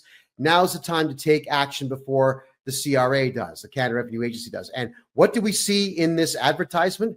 A police car. All right. They're trying to frighten you into hiring them to do your taxes, because this advertisement is telling all of you that you're going to get arrested if you don't do taxes. So I thought, you know what I'm going to do is I'm going to call this company. They ended up being in Edmonton, Alberta. And when I gave these people a call, I had a conversation with them for 34 minutes. It was a 34-minute conversation. And I grilled this guy. I lied to him, said, yeah, my mother's 83 years old. She saw your ad She flipped out. She's been staring out the window for the last 3 days, waiting for the police to come and get her. She hasn't done her taxes. And then I start asking him a ton of questions about their capacity to do taxes. Questions like, will you cooperate with an auditor? Well, yes, we will. You have to. It's the government, he says to me. I want you to go and hear this thing for yourself. So if you're looking right there, this is my Rumble page, everybody. You can see it's this video right here. It's the second most recent one. You can see it's 38 minutes long. Please get in there and listen to it. freedomreport.ca is how you're going to find that video. And eventually this guy just comes out and tells the truth that they do whatever the CRA says because they are afraid of the Canada Revenue Agency. So an accounting company that advertises that you will get arrested if you don't do your taxes used fear tactics to sucker people into contacting them, to hire them to do taxes, only to tell me on the phone that they themselves are afraid of the CRA. And I'm telling you all, the Canada Revenue Agency does not have any authority in Canada. If you have auditors contacting you, get a hold of me and I will get rid of the auditor. I will ban them from your home, from your office, from your business, and even phoning you again in the future, utilizing the appropriate legalese and the appropriate legal letters and the appropriate legal demands, because I am not afraid of the CRA. I know what they are. They are merely a collection agency that gets government funding to make you angry and to lie to all of you. And I'm not thrilled about that in any particular way. In fact, it aggravated me so much so that I kept this guy on the phone for as long as he would answer questions. So as you hear me speaking to him, of course, I lied about wanting to hire him. I lied about my mother being alive and being afraid of the ad. Who cares? I lied. I'm telling all of you, I'm telling you the truth that I lied to this company to get them to answer questions so that I can protect all of you from really bad people and really bad accountants. Yeah, I lied. What happens if you lie? Nothing, except you make really good content. So I want you to go ahead and play this this video for yourselves, freedomreport.ca, and have a listen to just how useless this particular accounting company really is. You know, in fact, I would encourage everybody watching this show, call accountants in Canada and ask them questions. Very important questions. Will you cooperate with an auditor if the auditor contacts you? If they say yes, you got to get rid of them because they don't work for you. They work for the CRA. Can the CRA pull your license? If they say, well, yes, they can. They're the government. Get rid of them because no, the CRA cannot do that. If you're talking with them and you ask them, can the CRA arrest you or otherwise, if they say yes, got to get rid of them. The CRA cannot do that, not in any way. So please go through that video and understand. That's why I do what I do. I want to help protect you, but I need all of you to start phoning accounting companies and ask the same questions of accounting companies in Canada that I ask of accounting companies. Trap them, put them on the spot, record the calls, and send me the recordings. Because if you want to give me your authorization to go ahead and cut it as a video, then I will absolutely do so. We can take your videos where you're calling accountants and put them on my channel so that we collectively, as the general public of Canada, can start to fight back against the CRA by making sure that we absolutely crush these accounting companies that cooperate with the CRA. And as for those of you who are in the United States, you know that I can buy your corporations from you. I can take away all your corporate debt in the USA, and you'll be happy to know that I've begun now studying personal income tax law in the United States. It's not easy. It's a very convoluted. It's worse than Canada's system, the way that everything is worded. But eventually, I am going to figure all of that out. Clap. If the CRA seized your bank account and took your money, you got to get a hold of me. I'm going to repair your taxes for the last 10 years and get that bank account unlocked and get your money back for you. That is exactly what I do. I will go back 10 years and I'll find every single mistake that previous accountants have made, get you back your money. Now, tonight's show, we've got 45 minutes to review what is really going on when banks seize your money. In Canada, we have laws, and laws pertain to all of us combined. It's the rule for all of society. But in Canada, we also have what's called an act, ACT. An act is not a law. It's a series of rules that govern a set portion of the population, specifically those who have a set job, like the Canada Revenue Agency, to which the Income Tax Act and the Excise Tax Act will govern what they can and cannot do. But the act, it's not laws. And the acts do not pertain to we the people at all.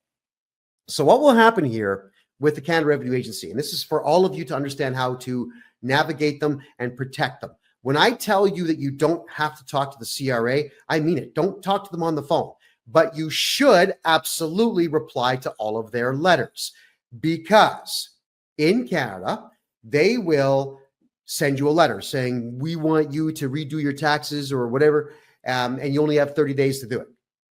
Don't ignore the letter. Hire me. I'll send off the letter saying, thank you very much for your letter, and we need 120 days to get these taxes done for you. And there's nothing that they can do at that particular time because it's a legal command. Then what will happen here, let's say you don't hire me. What will happen after the first letter? If you ignore it, they'll make 3 phone calls to you. And if they don't get through to you, or you hang up, or you scream at them, or whatever it might be, then they're just going to say, we made 3 attempts, we couldn't get through. And then they send you one last letter. And if they can't get you to do your taxes or speak to them, not pay them money, but just do your taxes. There's a difference. If they can't get you to do that in Canada, then what they do is they send out a requirement to pay letter to your bank.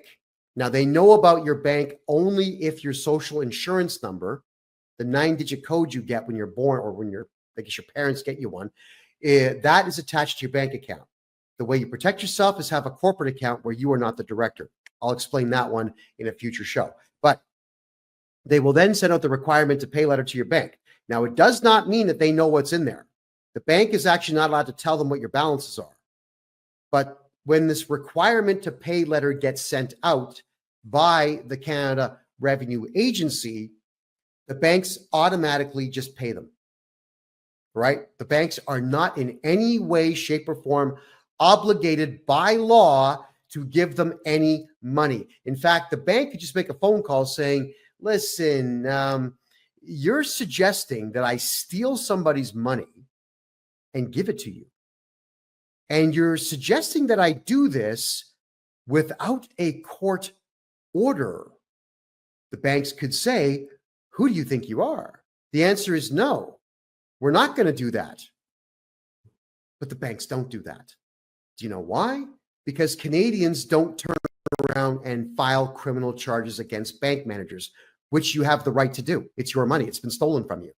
Canadians don't sue the banks, which you should. I've sued almost every federal bank in Canada, usually for selling my information to third-party individuals that phone me up trying to sell me stocks and bonds. I always sue the banks for about $5,000, typically between 5 and 10, and they usually will settle out of court for about $3,000. It's a free $3,000. I take it and I just sign off. Okay, no, case closed. Thank you.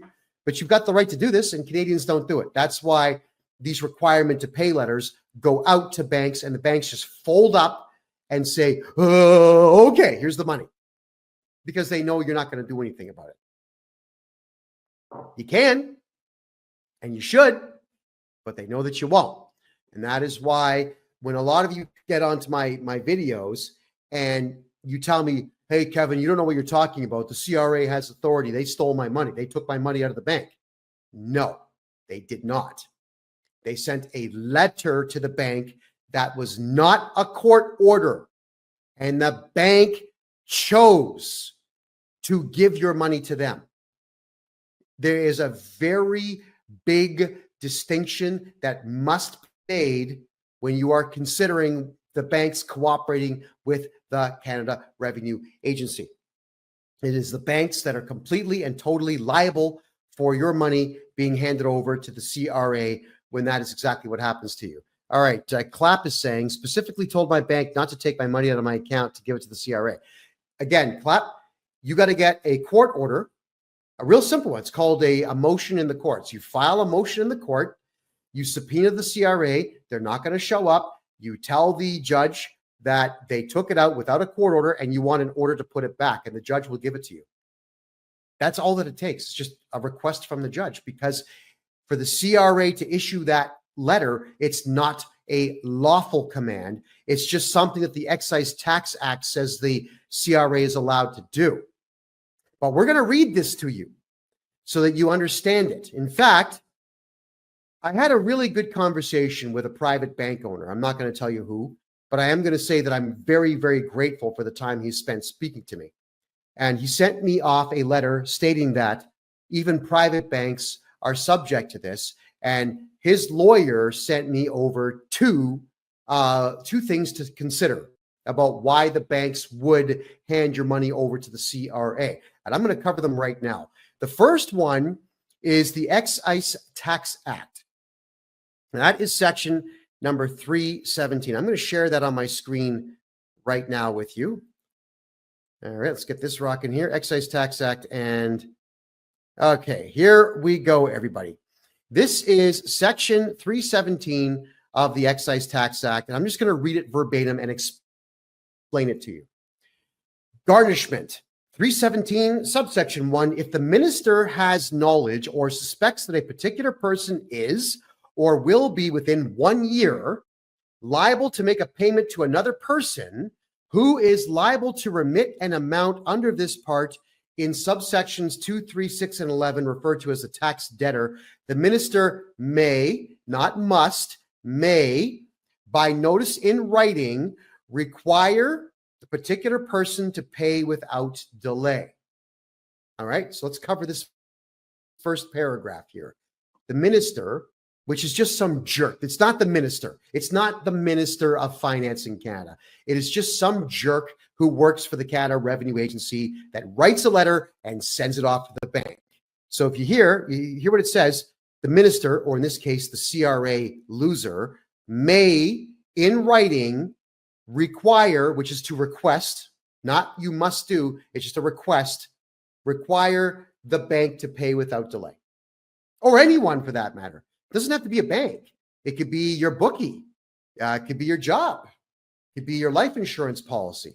So when the CRA sends these letters out, it's the bank who receives it, and it's the bank who says, yeah, okay, I'm going to do what we're told. Let me finish here. If the monies are payable immediately, and in any other case, and when the monies become payable, the monies otherwise payable to the taxed debtor in whole or in part to the receiver general on account of the tax debtor's liability under this part. So, translation. If the CRA says you owe money, you never owe the CRA money. They say you do, and there is a difference. If the CRA says to your bank, Kevin here owes money, and if you have money in your account that you would normally let him have, give it to us because we want it and we sent you a letter. Not a court order, just a letter. But it gets more serious here. But it's not more serious for us, it's more serious against the banks. Let's read further on this. IDEM, subsection 2.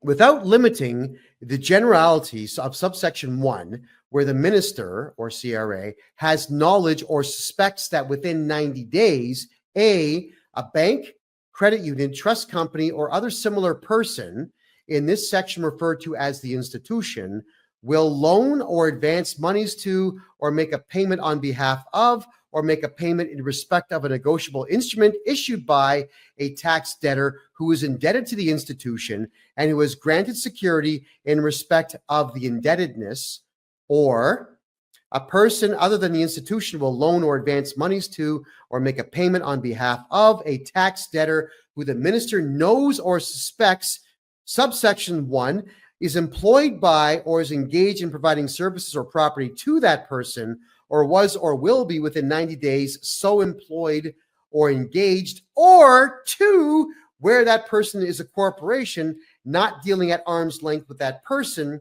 Here's where it gets dumb. The minister may, not must, by notice in writing, require the institution or person, as the case may be, to pay in whole or in part to the receiver general, which is the CRA, on account of the tax debtor's liability under this part, the monies that would otherwise be so loaned, advanced, or paid, and any monies so paid to the receiver general are deemed to have been loaned, advanced, or paid, as the case may be, to the tax debtor. So it's really terrible language designed to say, hey, we, the CRA, says Kevin here, owes money. We can't prove it. We have no evidence to prove anything that we just said. But because of this IDEM, Section 2 of Section 317, we want you to give it to us. So give it to us. That's all they're saying. And they're saying it in a letter that is not backed by a judge's stamp or a court order. Now, how sick is that? By the way, if you're watching us on Kick or here on TikTok, we get everyone doing double fingers on the screen. Let's get the hearts flying. Let's get the likes going, everybody. It really does help bring this education level to everybody out there. I really do appreciate that. So the CRA sends a letter to the bank, and this act, which pertains only to the CRA and not we the people or the banks, is what the banks are using to steal your money and give to the CRA. Let's read further. Garnishment, Section 3. Despite any provision of this part, other than any enactment of Canada, other than the Bankruptcy and Insolvency Act, any enactment of a province or any law, if the minister has knowledge or suspects that a particular person is or will become within 1 year liable to make a payment, A, to a tax debtor, or B, a secured creditor who has the right to receive the payment that, but for a security interest in favor of the secured creditor, would be payable to the tax debtor. You know what they're saying here? Let's say you've got a court order to pay child support, and if you don't pay it, you go to jail, according to the court order. The CRA says, yeah, you know what? Don't pay the child support. Give it to us. Let him go to jail, but give it to us anyway because Section B says so. But it's not a court order. It's not a law. It's an act. The minister may, by notice in writing, require the particular person to pay without delay. May, not must, and not can, but just may, which means it's discretionary, which means he doesn't have to, but they do anyway. If the monies are paid immediately, and in any other case, as when the monies become payable, the monies otherwise payable to the tax debtor, in this case, let's say me, or the secured creditor, in whole or in part to the receiver general on account of the tax debtor's liability under this part. And on receipt that notice by the particular person, the amount of those monies that is so required to be paid to the receiver general shall, despite any security interest in those monies, become the property of Her Majesty, or now His Majesty of Canada, to the extent of that liability as assessed by the minister, and shall be paid to the receiver general in priority to any such interest. So, if you've got a mortgage and you have money in the bank, the money has to go to the CRA and not your mortgage, so you lose your house and now you can't make money to pay the debt. Personally speaking, anyone who does that to you honestly deserves to be hanged by the neck until dead. You can't do that because the law says you can't. But when a person who works for the CRA does this and takes your money from you without a court order, they are a criminal. It doesn't matter that lawyers might say, but it's an act and they've got the right to do it. No, they actually don't. This here says they may ask for it, but nobody is obligated to give it to them. And who in the hell believes that they have the power to even demand this of anyone? Here's me hoping and praying that everybody who works for the CRA gets what's coming to them. I really do hope and pray. I can't sit here and advocate for violence because that would be solicitation of a crime, and that is a crime unto itself. So I won't do so, but they deserve it. So for 2025, everybody, you'll be happy to know that we're going to run a series of fundraisers countrywide so that we can have a whole team. I've got 2 private investigators that work for me now, but I want a whole team of private investigators to track down the home addresses of every single person who works for the CRA so that when they pull stunts like this, we can just go and take their houses with contractor liens. There you go. And Tim, you're correct. Acts do not apply to people. It applies to corporations and set groups of people who work for those corporations. That's 100% correct what you just said. Getting a little bit further into the Excise Tax Act, effect of receipt, more legalese nonsense. Section 5. If the minister has, under this section, required a person to pay the receiver general on account of the liability under this part of a tax debtor, monies otherwise payable by the person to the tax debtor as interest, rent, remuneration, a dividend, an annuity, or other periodic payment, the requirement applies to all such payments. Wow. So could you imagine, thank you, Deborah, could you imagine you shot some commercials and you get a residual check every month. And now the CRA goes to the production studio who pays you residual checks every month for every time you appear on TV, and they get your money. Or you have a dividend on an investment that you busted your whole life for. The dividend payments go to them.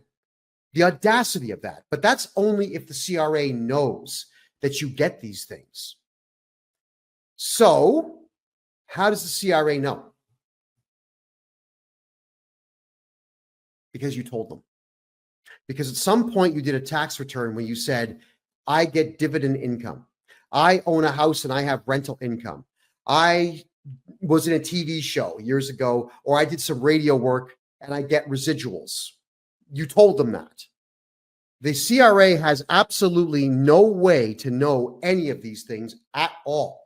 Even if the CRA gets a T4 from your employer, we can write a legal letter to the CRA. We can swear it in like this with a notary public, and we can state that the T4 was submitted in error, and all the tax information on it we vehemently deny. Why don't we do this? Well, I do this for my clients all the time.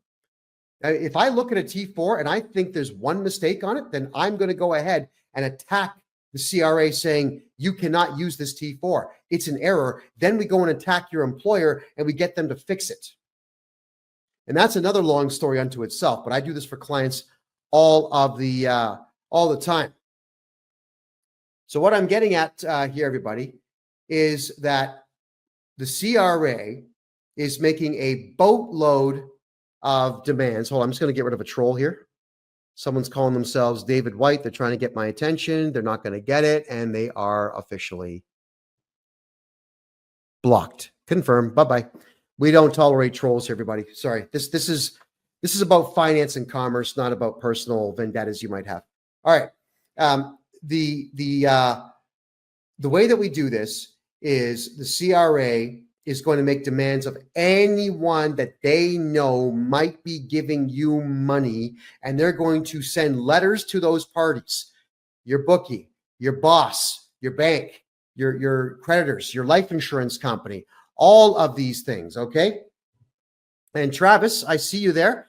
If you wanted to talk to me, just go to my personal website. That's the best place to hit me. Please, kevinjjohnston.com. myname.com. Travis, I'd love to talk to you.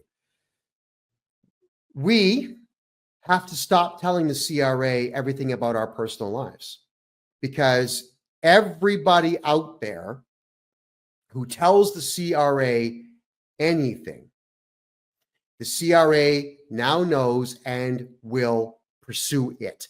They will chase it. And the banks, as you've learned, are complete cowards, and they will give in and give your money away. Your boss is probably going to give in and garnish your wages. We'll talk about garnishments in just a couple of minutes here. But this is the most important part now of the Excise Tax Act. This is the part. Okay, Travis, I get it. I see your comments. I see them. Please stop. Everyone, just send one at a time. Let me just digest what you're saying. I want you to understand now that if you go to the Criminal Code of Canada, which is on the canada.ca website, and you read every single solitary crime that they have there, there's always a section called punishment. Punishment. Section 319 of the Criminal Code says if you offend somebody, they're going to shake their finger and get really mad, but the punishment is 2 years in prison. Oh, yeah. Bill C-63 in Canada, which has now been voted in, says if you offend anybody on the left through social media, they're going to get really mad and you're going to go to jail for life. Those are laws, and those laws always have punishments attached to them. So now I'm going to read to you directly from the Excise Tax Act what the punishment is if a bank does not give your money to them. Failure to comply. Section 7. Every person who fails to comply with a requirement under subsections 1, 3, and 6 is liable to pay Her Majesty in right of Canada an amount equal to the amount that the person was required to pay under that subsection. Is liable to pay. Okay, so what they're saying here is, let's say you work for McDonald's, and let's say McDonald's pays you $20 an hour. If the CRA tells your boss at McDonald's, garnish this guy's wages because we say, we can't prove it, but we say he owes money and we want it. And we didn't even get a court order because we are criminals and we have decided that we're just going to act like criminals and intimidate you and so on. McDonald's, if they don't give the half of your salary to the CRA, according to Section 7 here, is liable for the $10 an hour they're stealing from you. But let me cover that one in just a second here. Stick around, please. Section 8, every institution or person that fails to comply with the requirement under subsection 2 with respect to monies to be loaned, advanced, or paid is liable to pay to Her Majesty in right of Canada an amount equal to the lesser of the aggregate monies loaned or the amount that the institution or person was required to pay. Now, there's an assessment that'll get done, so the CRA will guess what that number is. But look. The word punishment is not here. There's no punishment. If you are a business owner and the CRA issues a garnishment order to you and you refuse to steal money from your staff, the CRA will say, well, we're going to shake our finger and we're going to get really mad and we're going to tell you in writing that you're liable. But even the act itself does not allow us to punish you. You know how somebody would actually be liable for that money? Is if the Canada Revenue Agency sued you. And I've got news for everybody out there watching this show right now. The Canada Revenue Agency does not sue anyone. They do not sue the banks. They do not sue corporations. They do not sue you or you or you. They don't sue any of you. They don't do that because the Canada Revenue Agency is not a police force. They do not have authority. What they do is they rely on the lawyers provided to them by the Department of Justice. And the Department of Justice actually bills time to the CRA. So if the CRA is going to sue you to try to get you to pay the garnishment on someone's wages, they would have to hire a lawyer. But only the DOJ is allowed to represent them. And the DOJ is most certainly not going to allow themselves to be used to sue McDonald's for $10 an hour. The CRA, if they were to sue you, you could hire, let's just say, they're not going to sue you. But for argument's sake, if they did, you hire me. Here's what happens when you get sued. You file a defense. What you do is you vehemently deny everything within it, and you challenge them to prove anything. And the CRA cannot prove anything because they don't know anything about you. They only know what's on your tax return. And if you swear an affidavit stating that your tax return was wrong, then they have no evidence at all. So when you file a defense, the CRA, if they sue you, which they don't, the CRA would get a notice that you defended your lawsuit. They would get a letter from me saying, hey guys, Kevin J. Johnston here. You know who I am. You don't like me very much. And I'm representing my client in this case. The first thing that happens is it goes to a settlement conference. Now, this is something that you call a without prejudice meeting. What that means is nothing that gets discussed between the justice of the peace, not a judge, the justice of the peace and us and the CRA, nothing that gets talked about there is being recorded and cannot be used as evidence in the upcoming trial. So the CRA, if they sued you, which they won't, would say something like, well, we ordered his boss to take money away from him, and the boss didn't do it. And under the Excise Tax Act, it says he's liable, so we're suing the boss. That's it. And then I would stand up proudly. I'd have my suit and tie on. Yeah, I'd look a little better than I do right now, which is not really possible. But I would get up on stage and tell the justice of the peace, well, under the Excise Tax Act, it says that the employer is liable for it, but does not issue any form of punishment. Ergo, this is an incomplete law. Wait a minute, hold on. It's not a law. It's an act that pertains to the CRA and those who work for it and does not pertain to my client and does not pertain to my client's employer. So we actually would like to ask you, please, to withdraw this. Throw it out. It can't go anywhere. Now, the justice of the peace might just say, yeah, you know what? You're right. We can't proceed. Or he might say, no, I want to see where this goes. That's when he will ask me and the CRA's lawyer to go out in the hallway and discuss everything. And that's where I'm going to go out in the hallway with the lawyer and say, listen, whatever you're going to say, the answer is no. So why don't we just go back in there and book a trial? Because I want to set a precedent by beating you in court. And he's going to say, well, wait, hold on. We don't want that. And I'll ask him, well, what's the offer? What's the offer on the table? Let me hear it. And sometimes they will say that they're prepared to drop it. And this has already happened with other corporations where I have fought against them in court, where they will drop the lawsuit. I just have to sign off that I won't talk about it, which is fine. I've got a bundle of cases I can't talk about, and that's fine. It doesn't matter because I want to win for my client. So if we can't agree that the CRA will drop the case, I'm going to march right back in without the guy and say, Your Worship, or in Alberta, me lord, we can't agree on anything. I would like to book a full-blown trial, and I'm hereby requesting a 4-day trial. The JP is going to ask, why would you want to book 4 days for a simple, small claim? Well, it's because I have a list of 200 people I would like to subpoena to this trial, please. Bob Hamilton, the commissioner of the CRA, Justin Trudeau, Chrystia Freeland, Doug Ford, everybody who's involved with the CRA in some way, I'm going to subpoena all of them. Do you think for a second that a judge is going to allow that to happen? It would turn the courts into a farce. So they're not going to do it. And that's when they're going to say, well, if you're going to subpoena that many people, which I have the right to do, I might add, they can't let that go on. They're not going to let me book 4 days.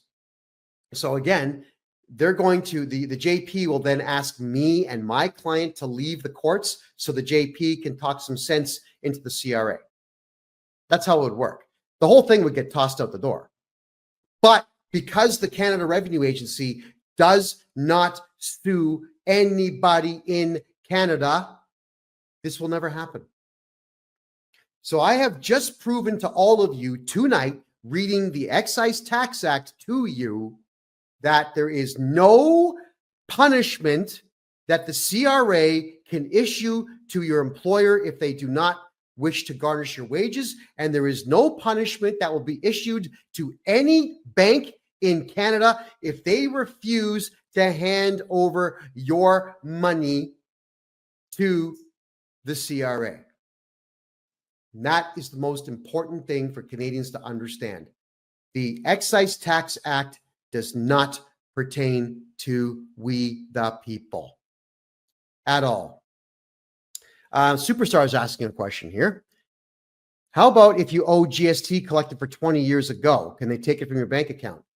If you reported that you have GST that you collected, they will certainly try. Yes. But what you got to do there, Superstar, is get a hold of me and I will fix the GST or the HST or the PST reporting that you've done.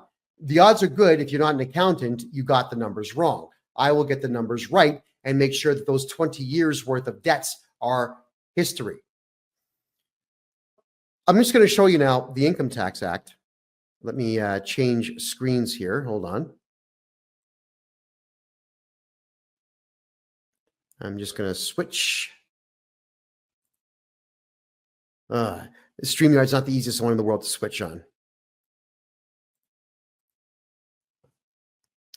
And the Income Tax Act. Here we go. So this is the other section or the other act that the banks will rely on. When the banks when you're yelling at your bank saying, you took all my money, you gave it to the CRA, I want my money back. The banks will say, we can't. Our hands are tied. The CRA said we had to do it, so we have to do it. It's the same thing. Look at the wording of this. Whereas the minister with knowledge and suspects that you owe money, they'll attack. Garnishment, you see, it's the same thing. All right. Definitions, secured creditor, it's all the same thing. Garnishment, here we go. This is the Income Tax Act. Provisions of this act that provide a person who has been required to do so by the minister must pay to the Receiver General an amount that would otherwise be lent, advanced, or paid to the taxpayer who is liable to make a payment under this act, or to that taxpayer's secured creditor apply to Her Majesty and Right of Canada. Blah, blah, blah. Same wording. Okay. IDEM. Here we go. Failure to comply. This is now the Income Tax Act, Section 224, subsection 4. What happens if you choose not to comply? Every person who fails to comply with a requirement under subsection 2241, 2241.2, or 224 section 3 is liable to pay Her Majesty an amount equal to the amount that that person was required under the same subsections as the case may be to pay the Receiver General. All right, hold on. Failure to comply with S1.1. Every institution or person that fails to comply with a requirement under subsection 2241.1 with respect to monies to be lent, advanced, or paid is liable to pay Her Majesty an amount equal to the lesser of A, the total amount of monies lent, advanced, or paid, and B, the amount that the institution or person was required under that subsection to pay the Receiver General. And look at this. Once again, the word punishment is not there, which means it is not a law that pertains to we the people. It doesn't pertain to the bank. It doesn't pertain to your employer. It doesn't pertain to anyone. So when I tell all of you the CRA does not have authority, you understand now what I'm talking about. The Excise Tax Act and the Income Tax Act are not laws that the banks and employers have to follow, but the banks do follow anyway because Canadians do not file criminal charges against bank managers, and we all have to start doing this. Otherwise, this practice of the CRA sending out threats to the bank and the bank capitulating is going to continue. And it's we, the little guy, who loses every single time. Now, what is the solution if the bank shuts down your account? Charge them criminally, sue the bank, sue the CRA, hire me to do your taxes. I'll get them all done for you. I'll correct every mistake that's in there. And once your taxes go in and I have put forward all the write-offs that you're legally allowed to have and remove all the income that was improperly reported and get your taxes down to zero, then the garnishment has to go away and the money goes back into your bank account.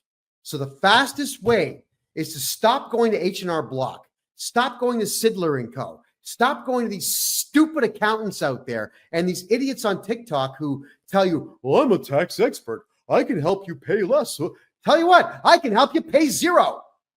And I'm the guy who the CRA is actually afraid of.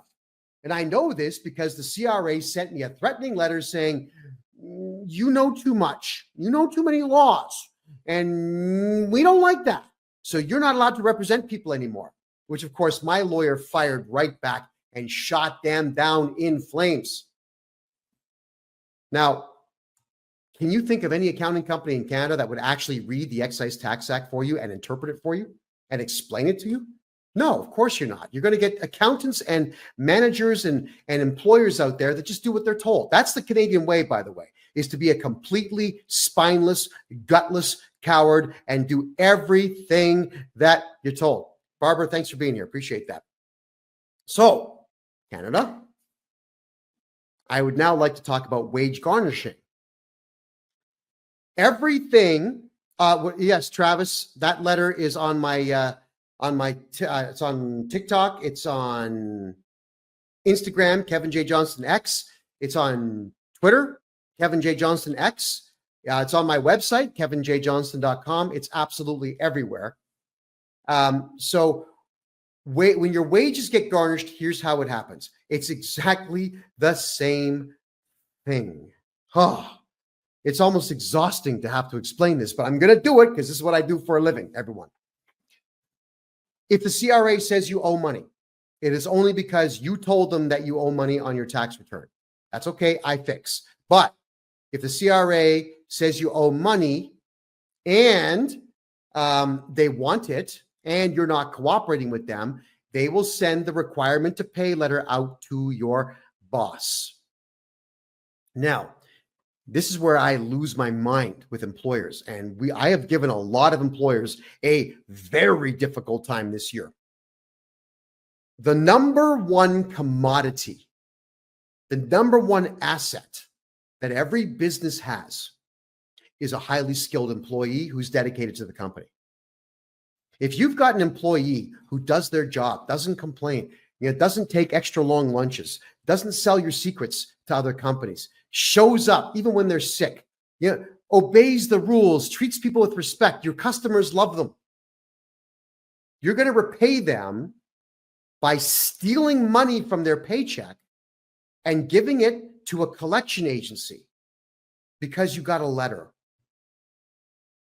What a scumbag you are if that's what you're going to do. You are a coward and a scumbag, but here's the worst part for employers out there. If you are an employer out there and you garnish someone's wages and give that money to the CRA without a court order, you know what else you are?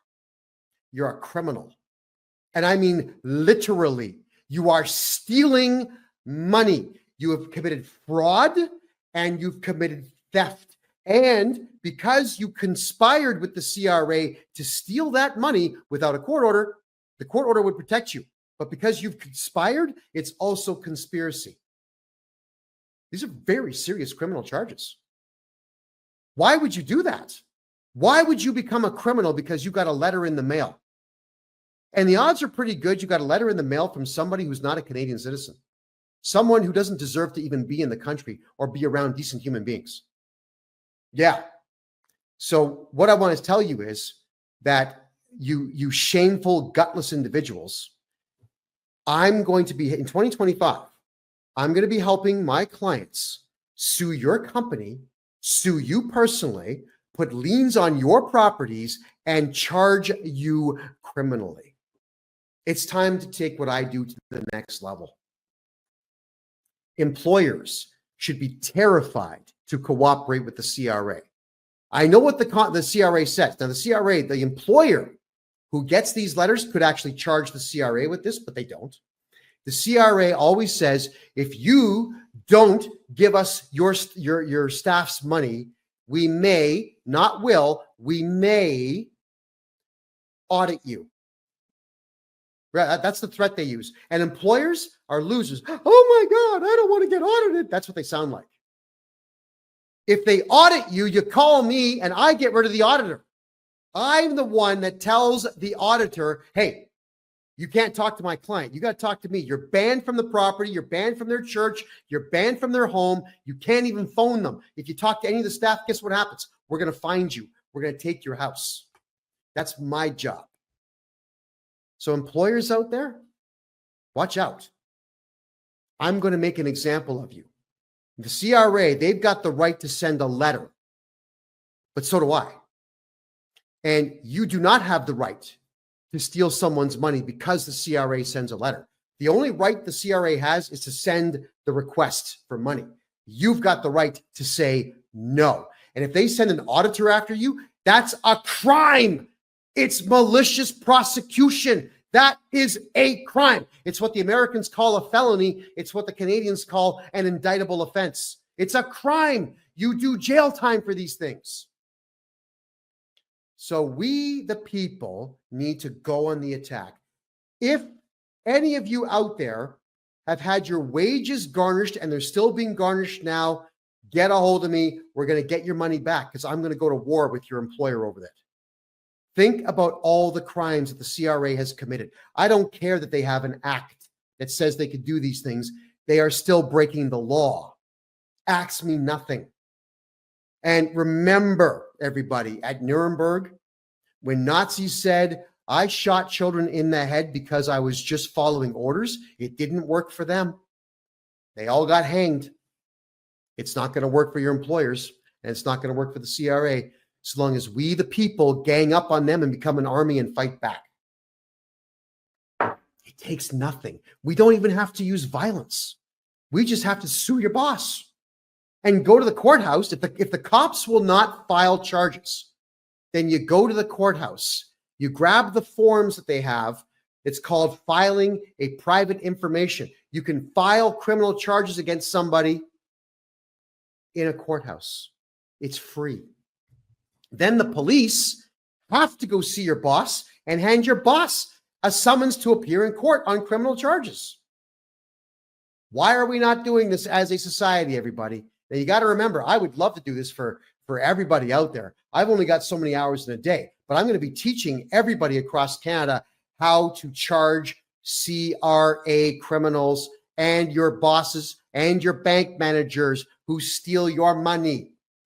Because if we don't take a stand now, I'm telling you this, the CRA is just going to keep taking until all of you are homeless. And that is exactly what the Liberal Party wants. They want all of you broke and desperate and destitute and kicked out of your home so that Trudeau's friends can come in and buy your houses cheap from the bank after your mortgages get foreclosed upon. You all got to stop paying tax. Now, next week, I'll be covering how to never pay income tax again legally. Yeah, there's a legal, not the free man on the land crap, not that sovereign citizen nonsense. I don't do that stuff. All I do is show you the law and then show you the steps you follow to abide by the law. Never mind the act. Who cares? The law. If you're doing things legally, everybody, you'll never pay tax in Canada again. And the CRA is in panic mode now, sending me ridiculously stupid letters, but it hasn't worked because now the CRA, when they call me to talk about my clients, they're really polite. Now, of course, when someone's polite with me, I'm always polite back. I'm just telling you that it is possible to frighten the CRA. They're cowards. They think that these acts are going to protect them. And then I say, no, they won't. And then we just attack without weapons. We attack with paper and court orders and criminal charges.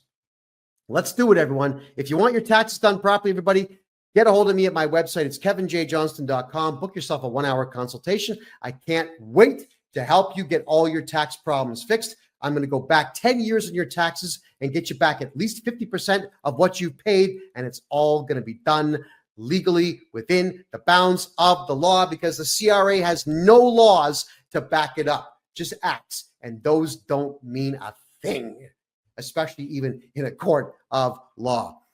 My name is Kevin J. Johnston. This is the Income Tax Show. Well, we're going to call it pretty much everything. It's the Real Estate and Money Show. We cover income tax a lot. It's every Thursday for the rest of this year at 9 p.m. Eastern Time, right here on freedomreport.ca. Have a great night, everyone. Thank you.